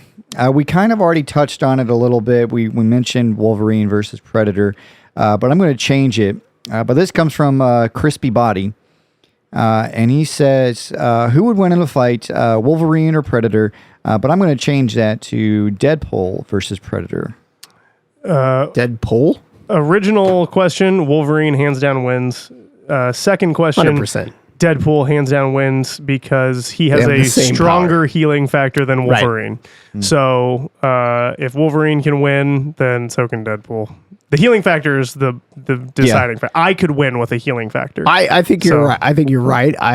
But I will say, sign me up. I'm here for Yeah, that. I'll watch it. Especially I can't wait to read the series that just came out. if you get so. a good creative writer on board, like I'm sure they can come up with some shit I didn't expect, and also they could be really lazy and just like, oh, his healing factor isn't working, so Right. but Yeah, then I still I- think he wins. So I would definitely agree with that. Like I like Predator, and they're like very cunning, and they're very like tactically proficient. But aside from those, they don't have like any actual superpowers, from my Yeah. understanding. do we know how long predators live? No. Or I don't think so. Yautjen or whatever they're called. I didn't even know that. Yeah. I just got to learn. But because Wolverine's been alive for Centuries. Hundreds of years, hundreds yeah. of years, maybe a couple hundred years. Like he's Well, seen some shit. He's been through some shit. He's had a lot of Origins was training. like Yeah, 1830, He was born 1840. in the early 1800s in Yeah. Canada, but I don't know if yeah. you know that. That's a couple hundred years ago. So. Yeah. Oh, Well, now. it is. Yeah. Yeah. That's when the comic's coming out, and that's when we're Right. asking this question. Right. So, but he served in multiple wars, All the world across, wars. all Yeah. the world wars, all the bad wars, Civil basically. War, yeah. He trained as a samurai in Japan for like Yeah. an entire lifetime. Basically, he had a whole life there. Yeah. And yeah, I think then he's got adamantium claws and unbreakable skeleton and healing. But And the cool thing all about that that stuff. is because of both of their mutant power, their healing factors, the Predator gets to kill them a bunch of times. right, but they still we win. could see So, some pretty yeah. cool Yeah. moments, but Isn't it canon that that Deadpool like was basically almost atomized and he came back? I know Wolverine was he in he Civil regenerated War. from a drop of blood one time, but he had some slight there's some. Can't remember what it's called, but it's a mystical artifact that enhanced his healing factor. But I mean, yeah, he's come back from. So in the Fucking Civil anything. War storyline, Wolverine had his own story within it because at the time he was both Avenger and Right. X-Men. And the Civil War story from the comics is completely different than what we got in the movie. Basically, that centers around a reality show of the young Avengers who go to take on this this bad guy that may be a little bit out of their league, but he's been juicing with Yeah. these special Steroids. superpower steroids, Yeah. for lack of a better term. And his name's Nitro, and his power is he blows up. Yeah. Oh, okay. And they go to try to take him into custody, and because he's been juicing, he goes like thermonuclear and blows up like an entire city It block. kills a And fuck there's ton a of people. school, there's an elementary Yeah. school like across the Oh, street. no. And so they kill all these children. Whoa. And it happens on TV in front of the world. Yes, and that's what starts the Superhero Registration Act, because these superheroes cause these innocent yeah, deaths. yeah. Well, Wolverine goes all detective and starts like, that bad guy wasn't capable of doing that. How was he able to do that? Right. And found out that he was juicing, and because his power is he blows up and then somehow comes you know, back together can to blow up again. Yeah. So Wolverine tracks him down, figures out that he's on these superhuman steroids, and the dude blows up and absolutely just destroys Logan Wolverine. off. He's nothing but his skeleton. Yeah. And he regenerates. So yeah, he's got that. Yeah. He's got that. He's pretty immortal. And even like you blast him with a plasma cannon or run him through with the Predator's claws, like you ain't breaking the adamantium skeleton. No. So what what's happening there? So Yeah. and Deadpool, same thing. His healing factor is derived from Wolverine's, Right. And it's actually stronger than Wolverine's in terms of how quickly he can heal and how advanced he can heal. So Right. he wins. Yeah, I think so. Good question though. Good question. I like Yep. those Hypotheticals. Yeah, those fictional battles. Yeah. I think we have one more question for tonight. Shoot. I'm gonna go with one from our friend Jesus Christ. It's Jason Bourne. And he said, with the release of the new Napoleon trailer, what are some of your favorite historical epic movies? Oh, Have you guys seen the Napoleon trailer? I've not. I just watched it before I haven't we seen it either. recorded. It's Joaquin Phoenix's Napoleon. Oh, I think I've seen some images. I haven't seen the yeah. trailer. Yeah, maybe though. I've heard about it. I don't know how it's a Ridley Scott movie, so Oh, boy. I don't know how I feel about like this movie about this French king, dictator, general guy that's all in English. It takes place in France. It's all in English. Everyone's French in it. They all speak English. But, Well, Matt Damon was in a movie about also, the Great Wall of China. I'm probably going to so- piss off a lot of people by saying this, but I don't think Joaquin Phoenix is that great of an actor. Really? I think he is the. Are you just bitter because of the Joker? I think that's a good opinion, Okay. or a good example of why my opinion Gotcha. is what it is. So you did not like the Joker? Oh boy, here we go. Yeah. I'm going to be here forever. I fucking hated it. Yeah. Okay. As I'll quickly say, as someone who actually deals with people who have mental health issues that lead them to a criminal lifestyle on a regular basis, that was not what that was. Right. And that's what it was touted as. Like, oh, this poor sympathetic version of the Joker that he's just so hated on and misunderstood because he's got this mental illness. Isn't that so representative of, the problem in society today? No, it's not. It's absolutely not. If anything, he should have been smoking meth and fucking getting catalytic converters off cars. That's not what that fucking movie is about. I still haven't seen it yet. Every time I go to watch it, you tell me like, don't fucking waste your time. Don't do it. But he is nothing other than his physical transformation and how he clearly just like didn't eat for however long to become as gaunt and disgusting. Yeah. And probably smoked meth, chain smoked cigarettes and meth. But I don't think he's that impressive. I think he plays himself, the same character, just every single movie. And it doesn't look any different in Napoleon. He looks like he's playing the fucking emperor and Gladiator. Like I thought he was pretty good as Johnny Cash. I liked him as Walk the Line. Yeah, that's probably his standout role because he's playing Johnny Cash. He's not playing. I mean, he's pretty good in Signs, Swing for the fences or whatever. Swing away. Yeah, swing away. Yeah. The water bottles. Oh yeah, they can't cut cups of water. Have you ever seen War of the Worlds? It's the same thing, but it's water. Yeah. But anyway, so what are your favorite historical epics? Well, stop me if you've heard this one before, but since we're talking about Kurt Russell, Miracle. Okay. The 1980 Olympic U.S. hockey team. That is in history. Might have heard about that one. That's probably number one. Otherwise, I know it's based more on the comic book, but I love 300. Absolutely. That's what I was kind of thinking about. 300. Yeah, thinking that. Yeah. I think mine's probably Wild Wild West. Yeah. With Will Smith, Salma Hayek. That I did love that movie as a child, but it's absolutely fucking garbage. Mine's probably, I think I recently talked about it in our Uncle Sam's Boner Jams episode, but Patriot probably is up there. And I know that's a great one. Like Gladiator, as I already mentioned, with Joaquin Phoenix is great. I really like Troy with Brad Pitt. See, I didn't love that one. Yeah, it's super long, but it's good. I like Troy. Tombstone, I guess. Yeah, it falls into that. It is historical in that sense. Band of Brothers, if you want to go into the series. Yeah, I was literally, it was on the tip of my tongue. Band of Brothers. Saving Private Ryan, not necessarily historical, but historically accurate to an extent. Yeah, to my knowledge, there was never a mission to do that, but they have talked about that. Not none necessarily like the premise of the Patriot movie. Isn't historically accurate either, but it's a historical. Yeah, it's based like it takes place. But he was a real person. person, though. Sure. Yeah, but and there really took some was a liberties. letter. There really was a letter that they wrote to the president wrote, and then so yeah. Braveheart. Braveheart, from my understanding, is not historically accurate at all. None of the things we just talked about were except for Miracle, probably. Yeah, Miracle is probably the most they historical. used the actual play-by-play audio of Al Michaels. That's why they got the name of it. Do you believe in miracles?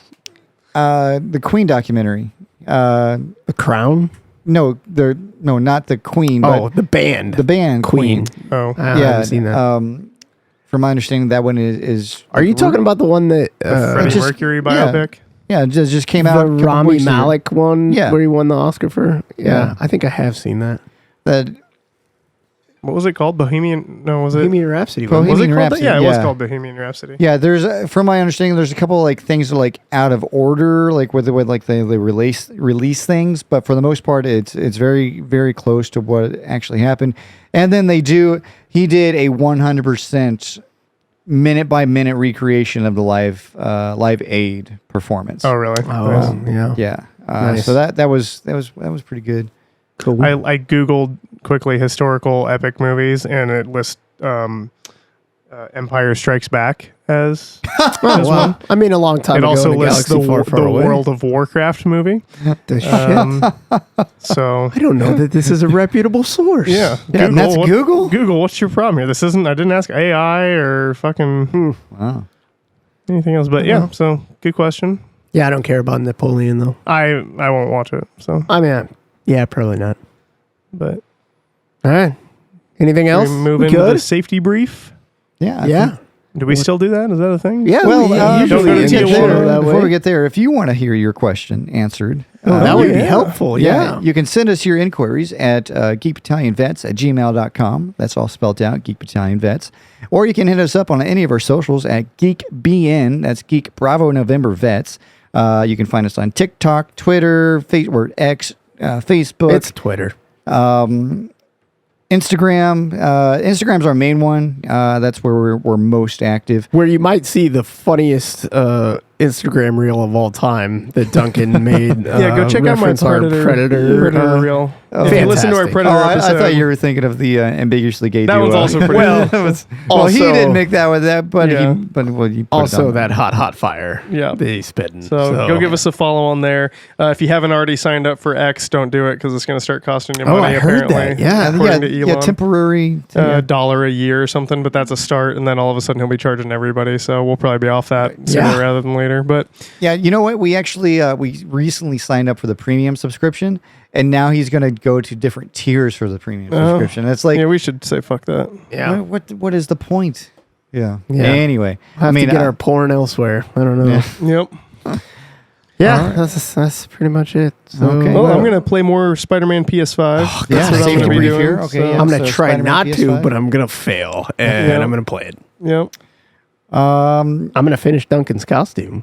Fuck yeah, dude. Definitely doing that. I gotta finish Duncan's costume too. Once you give me all the pieces. So. Yeah, almost there. Almost there. Now, I'm going to keep running because that's what I got to do right now. That sounds terrible. Yeah.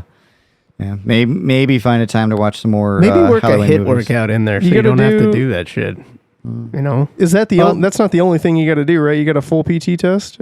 No. So basically, I'm making the switch from enlisted to officer. Right. And so we do. There is Traitor. a PT test, but then there's also additional requirements such as 4-mile run, and there's also a 12-mile ruck that we have to do in a certain amount of time. So, Do you have to do like the Army standard PT test now or whatever that includes like the deadlift and whatever else? yeah, the Army Combat Fitness Test. Yeah, that Yeah. So we got to do that. It's a 6-event thing. We actually just did it this last weekend Oh, yeah. at military duty.